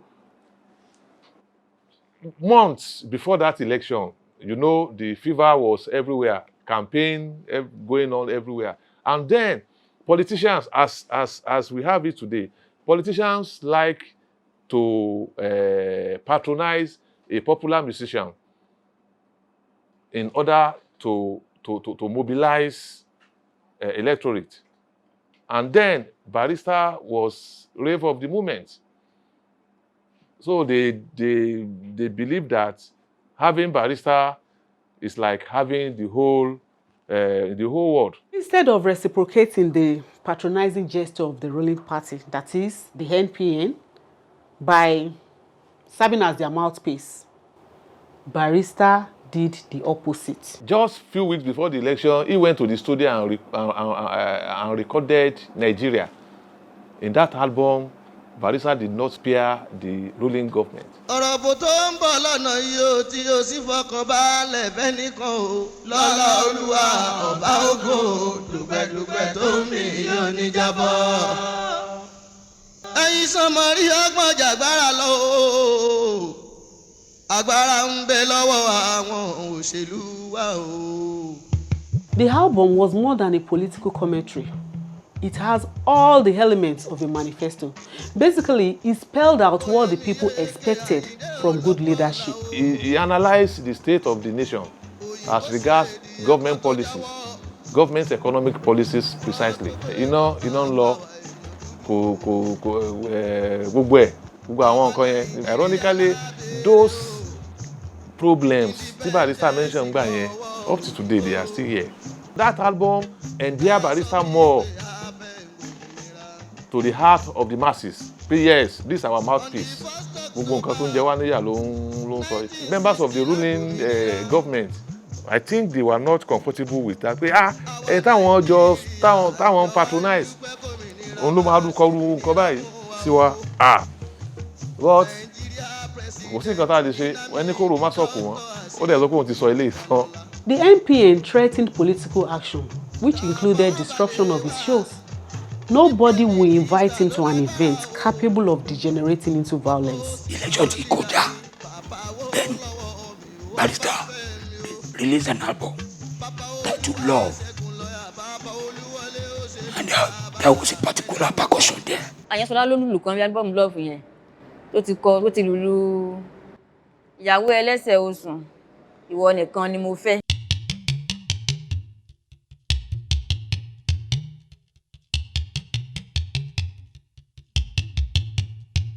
Ògbà táwọn ayé máa túùsẹ̀ láti lè ṣe àkóbá fún Alhaji àgbà again. Wọ́n ló sọ pé Ṣàgárí wọlé ẹ̀kejì àwa ò ṣe ti bàbá mọ́. Bàbá yẹn dẹ̀ ní olóyè náà ń sọ máa fẹ́mi Awólọ́wọ̀ báwọn ò ṣe ti bàbá mọ́. òun dẹ̀ lórí ẹgbẹ́ UPN yìí tó jẹ́ ẹgbẹ́ Yorùbá. onílù ti ṣe tiẹ̀ tán ó ti lọ Ayinde Barrister ti gbóni jáde ṣùgbọ́n torí pé àwo orin yìí àsìkò tí wọ́n ṣẹ̀ṣẹ̀ dìbò ni wọ́n gbé jáde àwọn èèyàn gbá bóyá wọ́n mọ̀ọ́mọ̀ ni o bóyá ó ṣèèṣì ni o maybe it's mischievous or deliberate people change the meaning to suit their own context tí ìyàwó ẹlẹ́sọ̀ oṣù ìwọ nìkan ni mo fẹ́ ṣe wá di ṣàgárí wọlé ẹ̀kejì àwa ò ṣe ti bàbá mọ́ wọ́n wá sọ orin ìfẹ́ wọ́n sọ di orin ọ̀tẹ̀. The love beat is probably the most controversial percussion in Yoruba popular music history. Before that music ti bẹ̀rẹ̀, that was how another problem started. À ń sọ fún wọn pé mílítírì ló ní ìjọba a ó fi yé wọn wípé sójà ló ní ìjọba. Bẹ́ẹ̀ lọmọ ọkùnrin ń ṣe o ẹ ṣe bẹ́ẹ̀.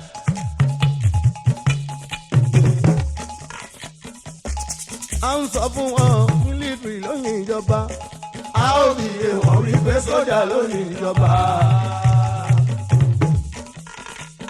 In Military, the album he released in 1984, he praised the military for taking over the rulership of the country. He was very optimistic that they would change the fortune of the country. On a personal note, actually, he was happy that the military coup was successful because he was unhappy with the way the civilians were politicizing his art.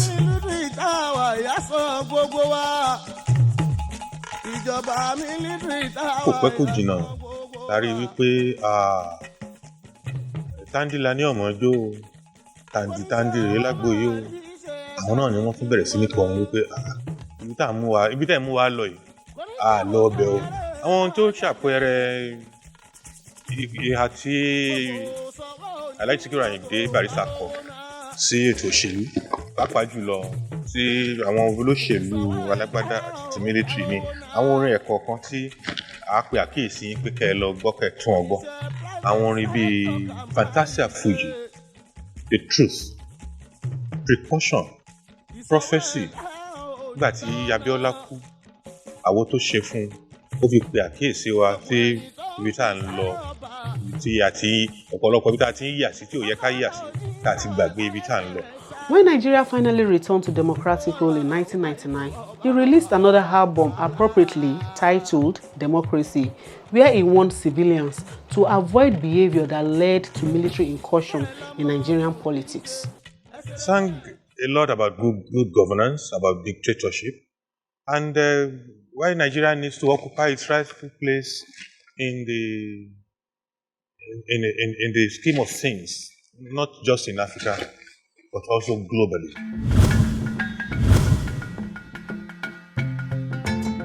A 1, a 2, a 3, a 4.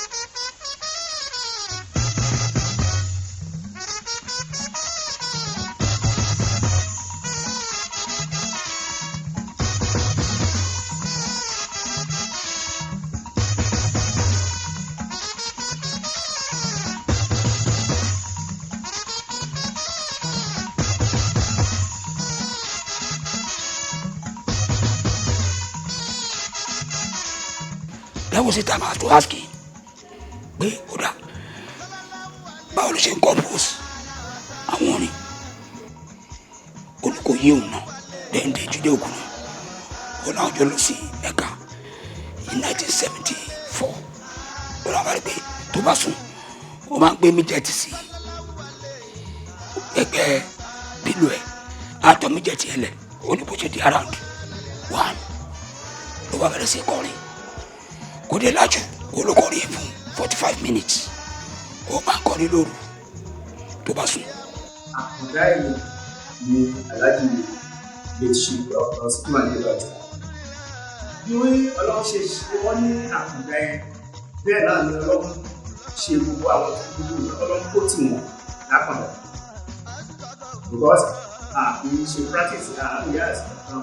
mo ti pé àìsùn mẹ́fà la máa ṣe lọ́sẹ̀ kan ṣó wà lè ráyè practice kankan eré ìtàtà ń ṣe náà practice lọ́jọ́ fún wa mo ìpéjọ ojúmọ́ ni bí a máa ṣe kì í lójú agbo ń sìn tó bá ti dùn ẹ bá fẹ́ ṣe rẹ́kọ́ọ̀dù bẹ́ẹ̀ wọ́n ó ṣe lò fún yín o. a bá fẹ́ lọ sí studio record láyé fẹ́ sọ pé ọ̀gá wa láyé fẹ́ pé ẹ̀sọ́ fún àwọn bọ́ọ̀lù voice ìpàdé ní studio lọ́la àti ìmọ̀ tó fẹ́ kọ́ fún ọ̀kan kàtà fẹ́ lò. aláàjì bá fẹ́ ṣe rẹ́kọ́ọ̀dù kò sí wa ń bẹ̀ fúnra rẹ̀ ló máa fọ́ọ̀mù nǹkan ẹ̀. wọ́n bá fẹ́ fọ́ọ̀mù orin aláàjì lè kúrò lẹ́kọ̀ọ́ torí àwọn àlejò tí wọ́n máa wá wọ́n máa disturb ẹ̀. ó lè lọ Kánò ó lè lọ Kaduna tó bá máa lo ọ̀sẹ̀ kan ìwíìkì lọ́hùn yẹn ẹ̀ pé òun àti Bẹ̀njídì náà wọ́n jọ wà lóòtẹ́ẹ̀lì náà wà. aláàjì ó kówé kalẹ̀ kámẹ́rà everything ni ó kó kalẹ̀ bẹ́ẹ̀ kò ní jáde bá ti mú báyìí rẹ̀ dání báyìí tó bá ti fọ́ọ̀mù ẹ̀ torí pọ́wọ́ òkè yóò fi kíní yẹn rìkọ́ọ̀dù lẹ̀ fún un wọ́n máa ṣe gbogbo ẹ̀ tán bá bá tábà wọ́n wà tẹ̀ kọ́ sínú òwe. àbá ti wá wọ stúdíò àwọn máa kọrin yẹn lọ àwọn máa lùlù sí i wọ́n sọ pé ẹlù wọ́n ló ilé wọ́n ló tọ̀ wọ́n ló ti bí kákáká kókókó kékéké ó yẹ lúpọ̀ tó fẹ́ mú jáde àmújáde so akọ̀bẹ̀ sí máa kọrin yẹn a máa lùlù sí lọ ẹ bá ti wá síbẹ̀ láàrin 3 or 4 hours àgẹ́ta ara wa a ní ọ̀yá ẹ̀jẹ̀ àbẹ̀lẹ̀ iṣẹ́ tábà wá ṣe tọ́bẹ̀ yẹn á gbé dictionary orin tó ń kọ yìí kí ni a fẹ́ fi sọ orí ẹ̀ a lọ wo nǹkan tó lè orúkọ tó máa jẹ́ nínú dictionary. If you go through your dictionary, you detect out that music extravaganza means an artistic composition where style is being used than the structure of the music. Ladies and gentlemen, including you, myself, everybody around here, please let's enjoy music extravaganza.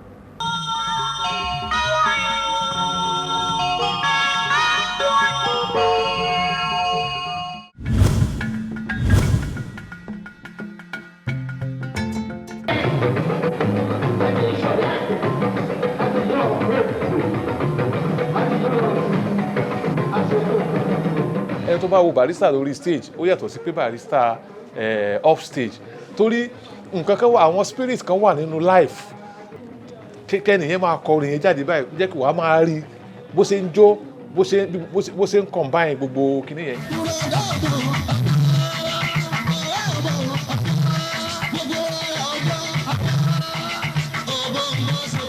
a ti sẹ́ẹ̀tì lẹ̀ gbogbo iṣẹ́ wa yẹn tẹ́ bá ti dé ní ẹni pé agbo mi bẹ́ẹ̀ tí wọ́n ti máa pé aláàjì gan ti pẹ́ ó ṣe kinní kan wọ́n á kàn pè ní pé wọ́n ti ń sọ̀rọ̀ o tó bá ti ń bọ̀ tó bá ti mú wá lẹ́sẹ̀ tó bá ti kí bátìrì ọ̀pá báyìí ó lè wà náà káàtó máa dá wa lóhùn lórí stage yọkàn máa kọrin bọ̀ ní lórí stage àwọn èrò wọn máa dínà ró wọn máa dìde pé ó ń dà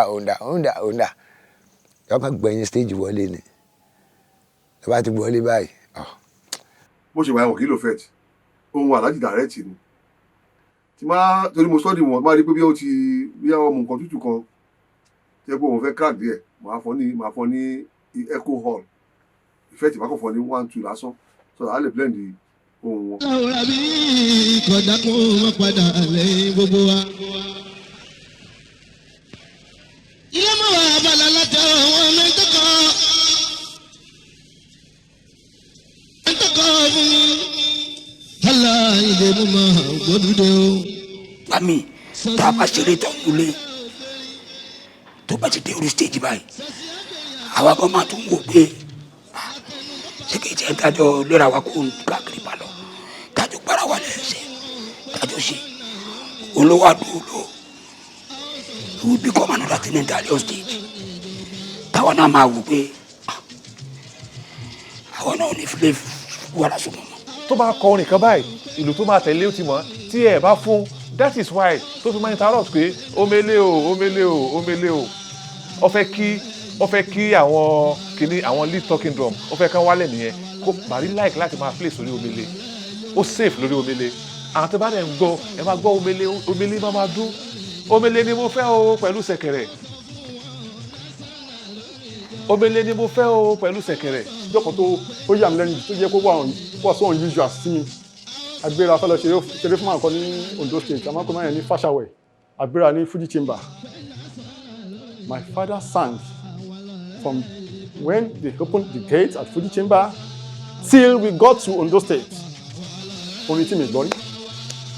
Àwọn brothers mi tajọ wà ní mọ́tò wọ́n sing but orin tí mo ń gbọ́ yẹn tí mi gbọ́ rí yẹn kò jẹ́ kí n sùn. wọ́n ṣe wọ́n jókòó síwájú lẹ́gbẹ̀ẹ́ bàbá táwà kọ́nà foríjì bàbá táwà tó jẹ́ dírẹ́bà wọn tó jẹ́ ọ̀rẹ́ wọn dírẹ́bà wọn. wọ́n ṣe ń kọrin yẹn ó ń dùn mọ́ mi tó yẹ pé mo máa ń fọ́ pa wọn lórí látẹ̀yìn mo ń fọ́ pa wọn lára látẹ̀yìn orin yẹn ń jábọ́ gidi gan ni tí mi gbọ́ rí orin tí mo sọ mi gbọ́ lẹ́kọ̀ọ́dù rí.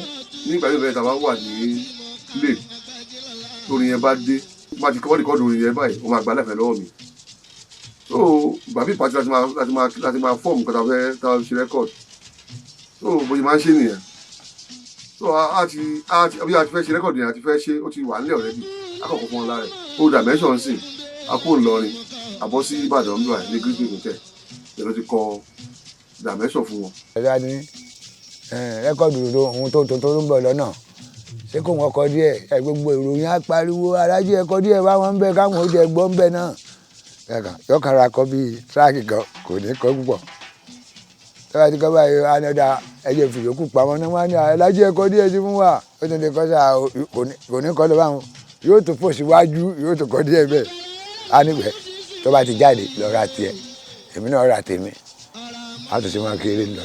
kò lè just like èmi náà lè sọ̀rọ̀ òun lè kò lè ẹgbẹ́ nǹkan tó náà mọ kí ló lò kò lè sọ̀rọ̀ dáadáa but when it come to orin kò sí kan sí kò lè fi kọrin ó dẹ̀ ẹ̀rọ Ọlọ́run ju kó tẹ̀ mọ́ sọ̀rọ̀ lásán lọ.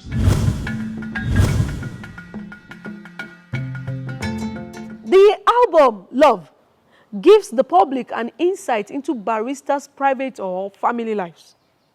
He extols the significance of romantic passion, the need for peace within the family, and the role that the husband and wife must play within a family. He lists his wives and lovers and emphasizes the role that the family should play in public politics. ìfẹ́ tẹ̀rí yẹn lálákọjá òfin òwe. ìfẹ́ tẹ̀rí yẹn lálákọjá òfin òwe. ẹni tá ò bá fẹ́ òun nílé ẹ̀ ń jìn. ẹni tá ò bá fẹ́ òun nílé ẹ̀ ń jìn rẹpẹtẹ tá bá ń fẹ́ra wa ó yẹ ká bèbè wọn sára wa. ìfẹ́ lákọjá òfin sọ̀mọ́rí mo fẹ́ kẹ́ ẹ mọ̀. ó máa ń jẹ́ ìwúrí fún obìnrin kí ọkọ wọn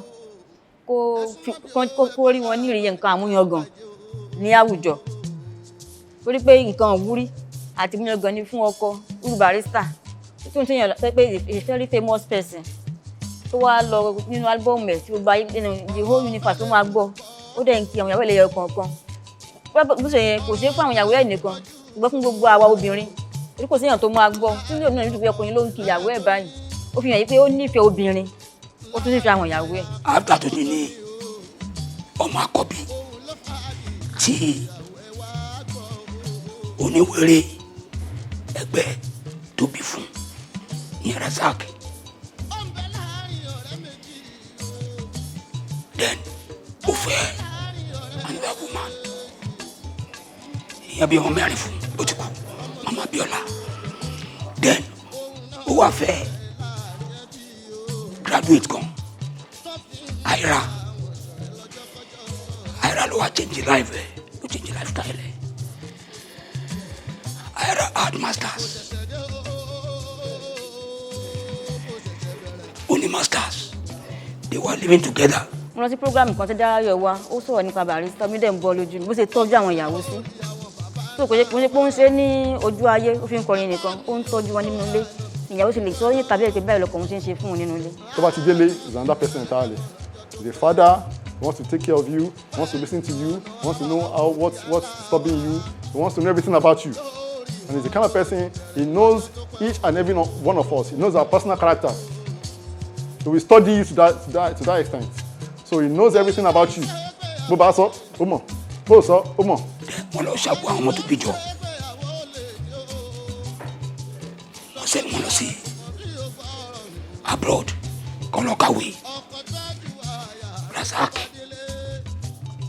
Moruf, Sikiru.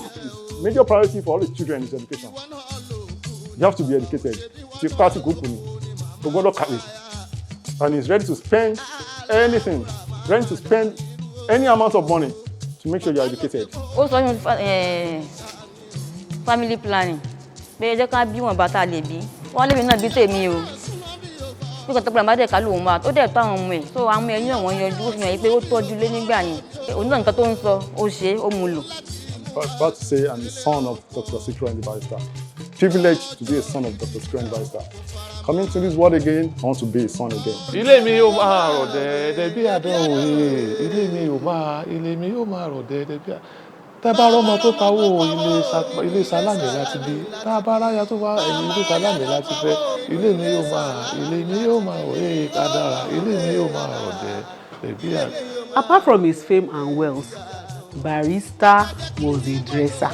Women love good-looking men.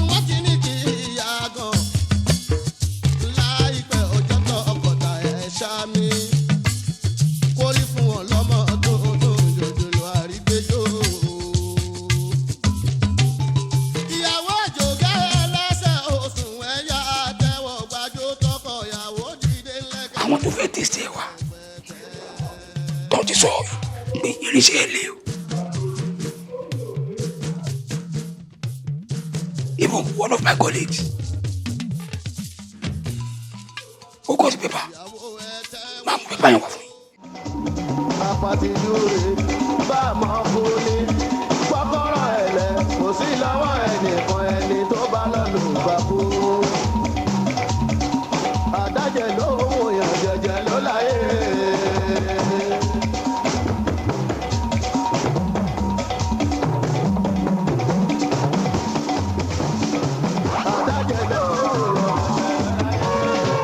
tó bá ń ṣeré lọ́wọ́ ń gbà mí títọ̀ kí wà lórí stage tó lè gbé òun ló gbé girlfriend lọ ìkànnì wa lè gbà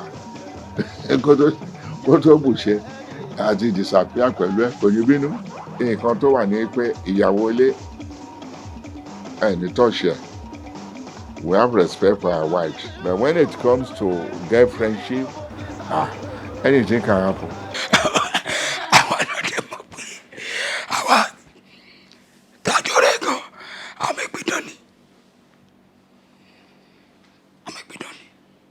When we talk about that, he's a perfectionist. Jẹ́ ká jọ wọ yàrá ká mọ́ra wa o. Jẹ́ ká jọ wọ yàrá ká mọ́ra wa. Ẹlẹ́ jẹ́ ká jọ wọ yàrá ká mọ́ra wa o. Jẹ́ ká jọ wọ yàrá ká mọ́ra wa. Bọ́mọge ìṣẹ̀yìn wọlé tọ̀ mí máa fún wọn lọ́wọ́. Má jẹ́ mi ní bọ́dá láì nílé gbéra pẹ́pẹ́. When you talk of celebrities and women and men, kò sí nǹkan tó yẹn lè ṣe sí o because gbajúmọ̀ la pé igba ojú ló mọ̀ gbogbo èèyàn tó mọ̀ bí wọ́n dẹ̀ ṣe mọ̀ náà ṣe láìkẹ́ ok lẹ́nìkan bá sọ kí Barrister ìyàwó ẹ̀ pọ̀ ó ṣe kinní kan àwa tá a jọkùnrin gan ìfẹ́ tá a ní sí tá a ní sórin ẹ̀ comparatively ẹ rí i pé so àwa ọkùnrin nífẹ̀ẹ́ tó bẹ́ẹ̀ yẹn ká tó wá sọ obìnrin and àwọn obìnrin yìí àwọn amúlùdùn ni wọ́n because obìnrin ló máa convince ọkọ wọn láti lọ attend the party ẹ̀ obìnrin ló máa sọ fọ́kọ wọn pé Alhaji Barrister ẹ jẹ́ ká pè Alhaji Barrister mo ti release album dádì wa ẹ jẹ́ ká ra rẹ́kọ̀dù yẹn obìnrin ló máa sọ náà so role tóbìnrin play and it's not peculiar to Barrister alone gbogbo olórin àtàwọn tó ń ṣe eré orí ìtàgé. He was explicit about how he met some of his wives. In one of his albums, he told us about Mrs. Aderinto. She was the secretary to the Sunday editor. Ogundipe, the Sunday Concord. Ó lọ kí wọn bẹ́ẹ̀ lájọ kí wọn. Lákọ̀rí àfáǹgẹ̀rẹ̀. Olùsọ pé one day I was just merry-go-rounding. One day I was just merry-go-rounding. I saw you In addition to Aderinto, Olabisi was another wife who featured regularly in Barrister's songs.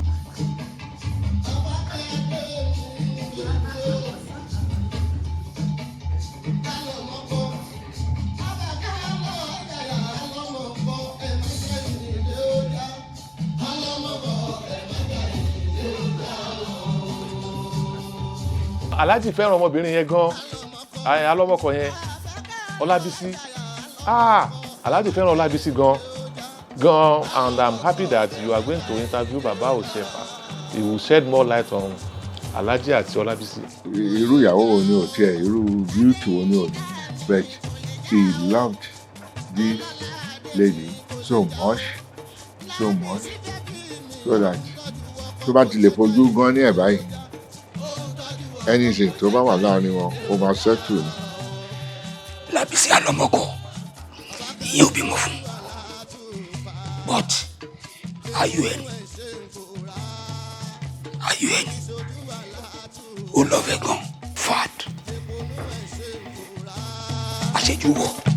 níṣojú yín o níṣojú yín o ọ̀làdòyìnbó àbímọ fún wáyé o.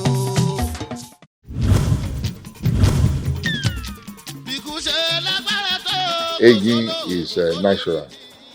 You know, it was a slim person. Nígbà tó kàn yá ni ló kàn put on weight. Gbogbo nǹkan tó dẹ̀ lè ṣe medically, he was doing it. He was sick. Even looking at him, you know that this barrister you are seeing is not barrister then. It's like he even appears older than his age. He died at 62, surprisingly. I could think he was more than that, even though I know his age, because of the kind of frame and then we knew that something was wrong. And those things really actually affected his career, because barrister will go to stage now after 3-4 hours. The voice begins to crack, and you will know that he was struggling. This aspect, please. When you watch barrister, particularly his last show, was it the last show in Ibadan here? Lórí stage yẹn báyìí. Wàá rí pé ó fẹ́ nǹkan wà tó fẹ́ kọ kò rí kọ now. Even sitting down like kini lórí stage, that is not barrister. Èmi náà máa lọ ń wò wọ́n ní hospital ní bíbáyìí títí tán fi gbé wọn lọ sí Germany. Ìgbà tán lọ sí Germany, mo máa ń pè wọ́n ní everyday. Ọmọ wọn tó tẹ̀lé wọn lọ láńṣílẹ̀, òun ló máa ń gbé fóònù wọn, á gbé sí wọn létí. Wọ́n á sọ condition tó ń wà fúnra ara wọn, wọ́n máa sọ fún mi. Ọ̀sánjá Ọ̀rúndọ̀pá. On December 16, 2010, Barrister passed on at the St. Mary's Hospital in London. This brought to an end the first phase in the immortality of one of the greatest prophets, composers, lyricists, wordsmiths, public intellectuals, and entertainers ever lived. When he died, alẹ́ ọjọ́ yẹn, èmi àti ìyàwó mi àjókòó mi bákòní níta, ìdẹ́ kí n jókòó bákòní. Mo kọ́ dísà pé jẹ́ka wà ń ta, èmi àti ìyàwó mi à. Suddenly, a kàn rí ìràwọ̀ kan ni. In fact, ní ẹ̀ mo gbàgbé òótọ́ ní ìràwọ̀ wa.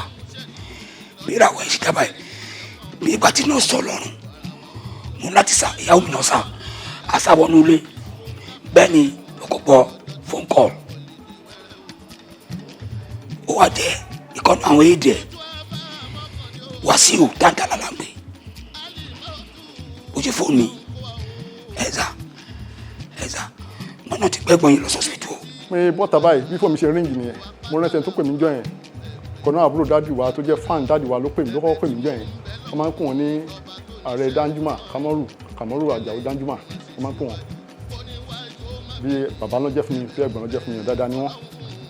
Mo ṣe píkọ̀ lọ́n pé àbúrò, a máa kọrin yan kẹ́, gbọ́pàlà jí ṣaláìsì. Níta báyẹn níwájú ọ́fíìsì ọgbọ́n àmọ́ tún lọlẹ̀ bẹ́ẹ̀. Àyànṣẹ́ rẹ̀ bá mi, wọ́n tún gbé mi dìde. Mo ní ṣé máa yìí ti kú tòótọ́? Ìwọ́dọ̀ jẹ́ bẹ́ẹ̀. Mo kàn pé nọ́mbà wọn ti máa ń pè sí yẹn. Nọ́mbà yẹn kàn ríǹgì ni wọ́n gbé. Ṣé máa yìí ti kú ni? Mo kàn start mọ́tò mi ni. Mo lọ sí chamber. Mo tún ní ọkàn mi sọ pé kí n tún lọ́bù mi.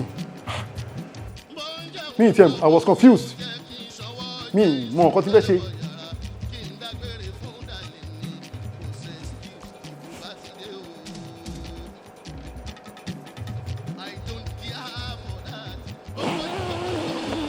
Due to delays caused by unfavorable weather, documentation, and other bureaucracies, Barrister's corpse did not arrive in Nigeria until December 30, 2 weeks after he had passed. By the time wọ́n gbé òkú Barrister dé ní òru yẹn tí wọ́n gbé kú ní airport tó di pé òkú yẹn dé ìṣòro táwọn èèyàn rí pósí yẹn. èrò mi ti rò pé president wọn kàn lè kú tó dàbí ti Barrister gbogbo the whole of ìsọlọ títí dé airport mọ everywhere was full of people. People are struggling láti fọwọ́ kan pósí Barrister wọ́n fọwọ́ kan pósí Barrister wọ́n dẹ̀ fi ọwọ́ kan orí ara wọn pé kìíní kan that is a form pé nígbà tó yẹ pé ìgbà táwọn èèyàn bá lọ sí Mecca ṣe pé tó fà á ti fi block sàrí ànábì Mecca ti wọ̀ yẹ káwọn èèyàn débẹ̀ nígbà wọn bá lọ síbẹ̀ wọ́n ní àwọn èèyàn á máa bu yèèpẹ̀ yẹn ní òfin jẹ́ kìíní in fact the reason tí wọn ò fi ṣe òkú Barrister ìyàrá síta ni pé àwọn èèyàn lọ ọbẹ̀ lọ máa bu yèèpẹ̀ ní kéré pé ọba àwọn náà lo kìkì bíi Barrister.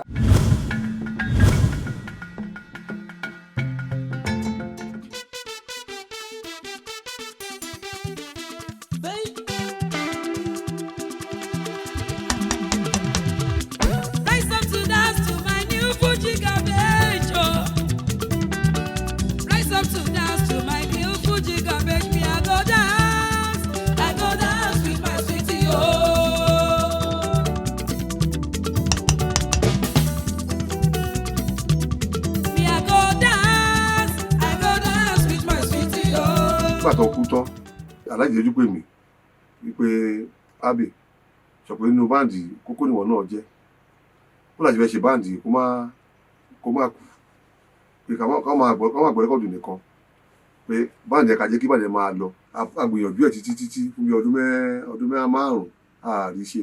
Across higher institutions all over, Barrister's music is performed as part of students' assessment and examination.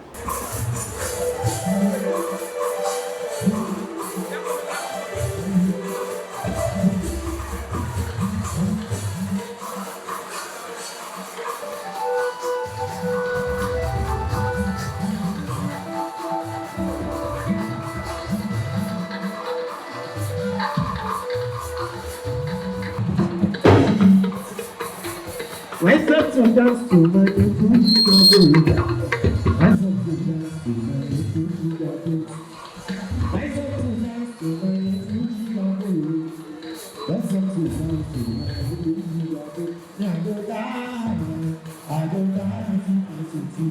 Today we have young people across Nigeria following the footsteps of Barrister. Some of them were even young teenagers and even young adults when Barrister died. Mọ́túndé olóhùn oyin ọmọ àyànṣọ̀gá àpèdè bí ọmọ àgbàdé. ọlọ́jọ́ mi ìgbà ní mo ṣe ọlọ́jọ́ mi ìgbà ní mo ṣe.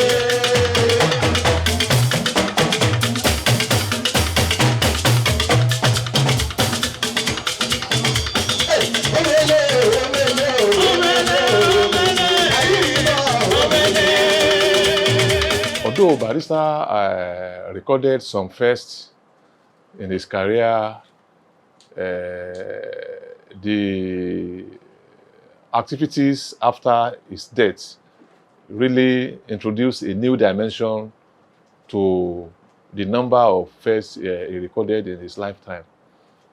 Why did I say this? To me, it is quite unprecedented to have a late musician being celebrated the way different groups are today celebrating Barrister. Clubs oríṣiríṣi crop up náà láti rí Ebu náà láti rí Bari Wonder láti rí olùdásílẹ̀ Fuji nísìnyí wọ́n ti ẹ̀tí tó bí 20 àti ẹ̀lẹ̀ kan tó wọ́n sìn tó celebrate Barrister all over the world wọ́n wà l'Amẹ́ríkà Barrister Global Sikiru Ayinde Barrister Global àwọn kan tún ṣẹ̀ṣẹ̀ tún jáde lẹ́njọ́ mẹ́ta yìí wọ́n ti ẹ̀pọ̀ rẹpẹtẹ. Ní ọ̀sán ẹjọ́ kan mo kàn sùn ni I just see that pé mo rí bí ẹni pé ẹnìkan tap mi of which I am hearing Barrister voice. Ó ní Barrister wá sọ kankan fún mi nígbà yẹn we are just only that one page ló wà but Barrister wá sọ fún mi pé ọmọ mi ìjọ mi bí ìjọ ànábì mọ̀ ni ẹ tí pọ̀ tó ẹ sì máa pọ̀ then adi méjì from méjì adi mẹ́ta adi mẹ́wàá ó blow up to 20 that you are now celebrating ẹ wá wo that message that I get from you when we are just only one that is why tó fi jẹ́ pé bí àwọn Fuji ṣe fọ́nká tí wọn ò níye bẹ́ẹ̀ náà ni ẹgbẹ́ Barrister fọ́nká aláṣọ àlàrí in life in death ní Barrister. The fan clubs, most of them operating predominantly on social media, are far more than a place to celebrate Barrister. They are also avenues to generate new knowledge and ideas on Barrister. It all started when I joined the Facebook group of Barry Wonder Fans Club. So, ìgbà tí mo join group yẹn ni mo wá rí pé there are so many programs going on about Barrister. Mo wá wò pé kí èmi náà fẹ́ ṣe o to at least to contribute to the legacy of Dr. Sikiru Ayinde Barrister. So I let me came and ṣe the philosophy Barrister on Fridays. So we say bẹ̀rẹ̀ ni mo then call every week with topics. My topic is my topic in like Barrister as a peacemaker, I write about it, you know. Barrister as a philosopher, I write about it. So people started copy and paste it on Facebook. Was a go viral nìyẹn. Then one came in pé kíni ide wa okay gan o. Kí ló ti mi sì lè ṣe pọ̀ ká fi kan ṣe ní ìwé instead of going to Facebook. Mo máa bèrè pé last week ńkọ́, àwọn ni mo ti post wọ́n ní àwọn ò rí. So bá ṣe bẹ̀rẹ̀ sí ní pile everything for a whole year. So that's what gave birth to this book. All the Barrister fan clubs came together to create Barry Fest. Barry Fest, a lè sọ wípé òun náà ó wà nínú nǹkan tá a pè ní aṣọ àlàárì tó jẹ́ wípé because it wasn't easy. Ó ti yẹ kí nǹkan tó ń ṣe Barry Fest kó wáyé tipẹ́ but torí pé èmi ò gbà ìwọ ò gbà ká wà lójú kan pé kí oníkálukú kó ṣe tiẹ̀ but nígbà tí Barrister rí i pé ó tó àtútọ́ síra wa lójú àgbà àdẹ̀jẹ́ ká rí i pé no pé kíní yìí àrìnpọ̀ ejò ló ń fi ìyà jẹ ọmọ ejò but tí ejò bá tí wọ́n ní pé ti paramọ́lẹ̀ tó bá ń bọ̀ tí sèbé tẹ̀lé tọ́ka tí kí lórúkọ ẹ̀ kò sẹ́ni tó fẹ́ dúró ebu ẹ má dissolve ẹgbẹ́ yín Barry Wonder Fans Club ẹ má dissolve ti yín olùdásílẹ̀ Fuji continue with your own program but gbogbo wa gbọ́dọ̀ wà ní under umbrella kan and àwa wò báyìí pé àwa gan fúnra wa professor wà nù wa gẹ́gẹ́ bí professor Saheed yìí náà is one of us a ní lọ́ọ̀yà nù wa a ní engineer nù wa ẹ tí ò tiẹ̀ kàwé gan ó ka ọgbọ́n orí gidigidi gan àwa wò báyìí pé don't let us call our own because wọ́n tiẹ̀ ti ń gbé lọ́wọ́ ẹni tó bá fẹ́ ṣe náà wọ́n á pè ní baribration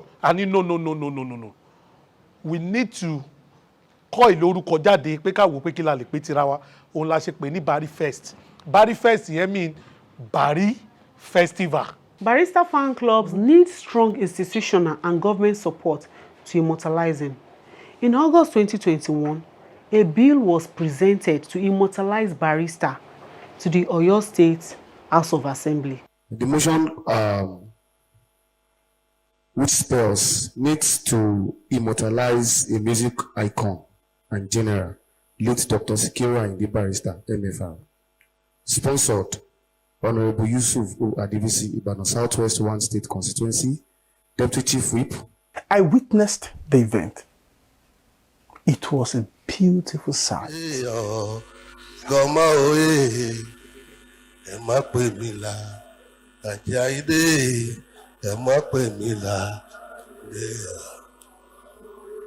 Ayinde ògo ojú la ti búra wa.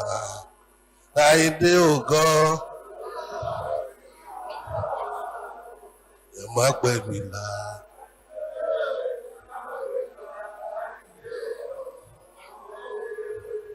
The lawmakers were standing up one at a time, singing Barrister's music, using his music to explain big questions of nation building, of leadership, of public trust and administration. So many Fuji artists were there. Alhaji Rashidi Ayinde Meringe was there.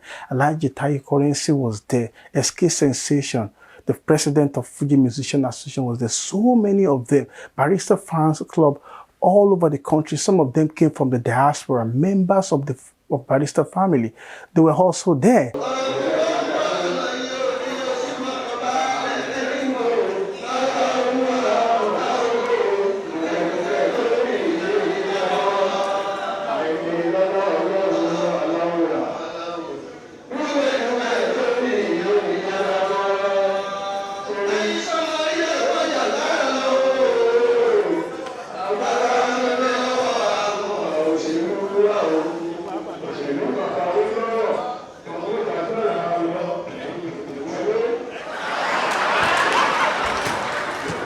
honor of Dr. Sikiru Ayinde Barrister, they told us specifically that in that chamber, for the first time in history, they will allow us to play music. It is never allowed, but they have to move motion to allow us because they passed a new law, emergency law for us to allow us to do all those things in honor of Dr. Sikiru Ayinde Barrister that day.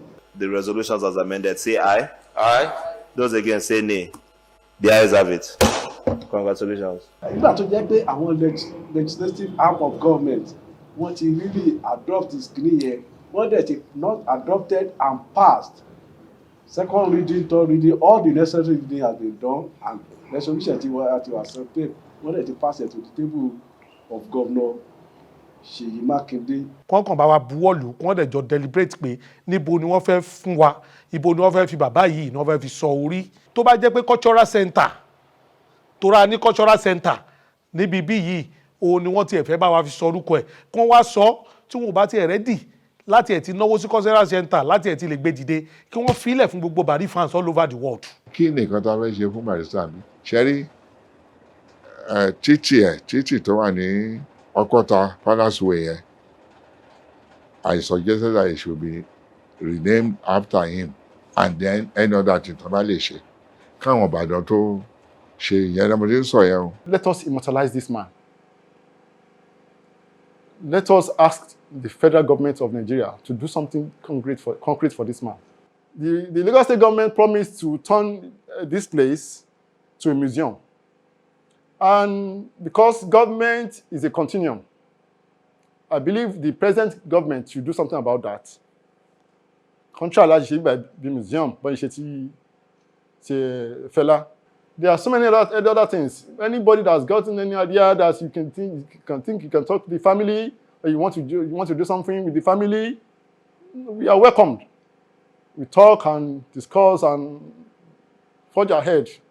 My major concern is that the legacy, the things he has done when he was alive should not go down the drain. Agbájé lọ́lá lọ́mọ ayáwó ológun ọmọ òru nínà yàgbẹ́ ọmọ ayáwó ológun òkè gúlútú igbó ta tí ń bà sábàrí ọmọ agbórùrù níwájú ológun ọmọ kọrú wọn kì í kọ ogun ọ̀sábàrí wọn kì í kọjá.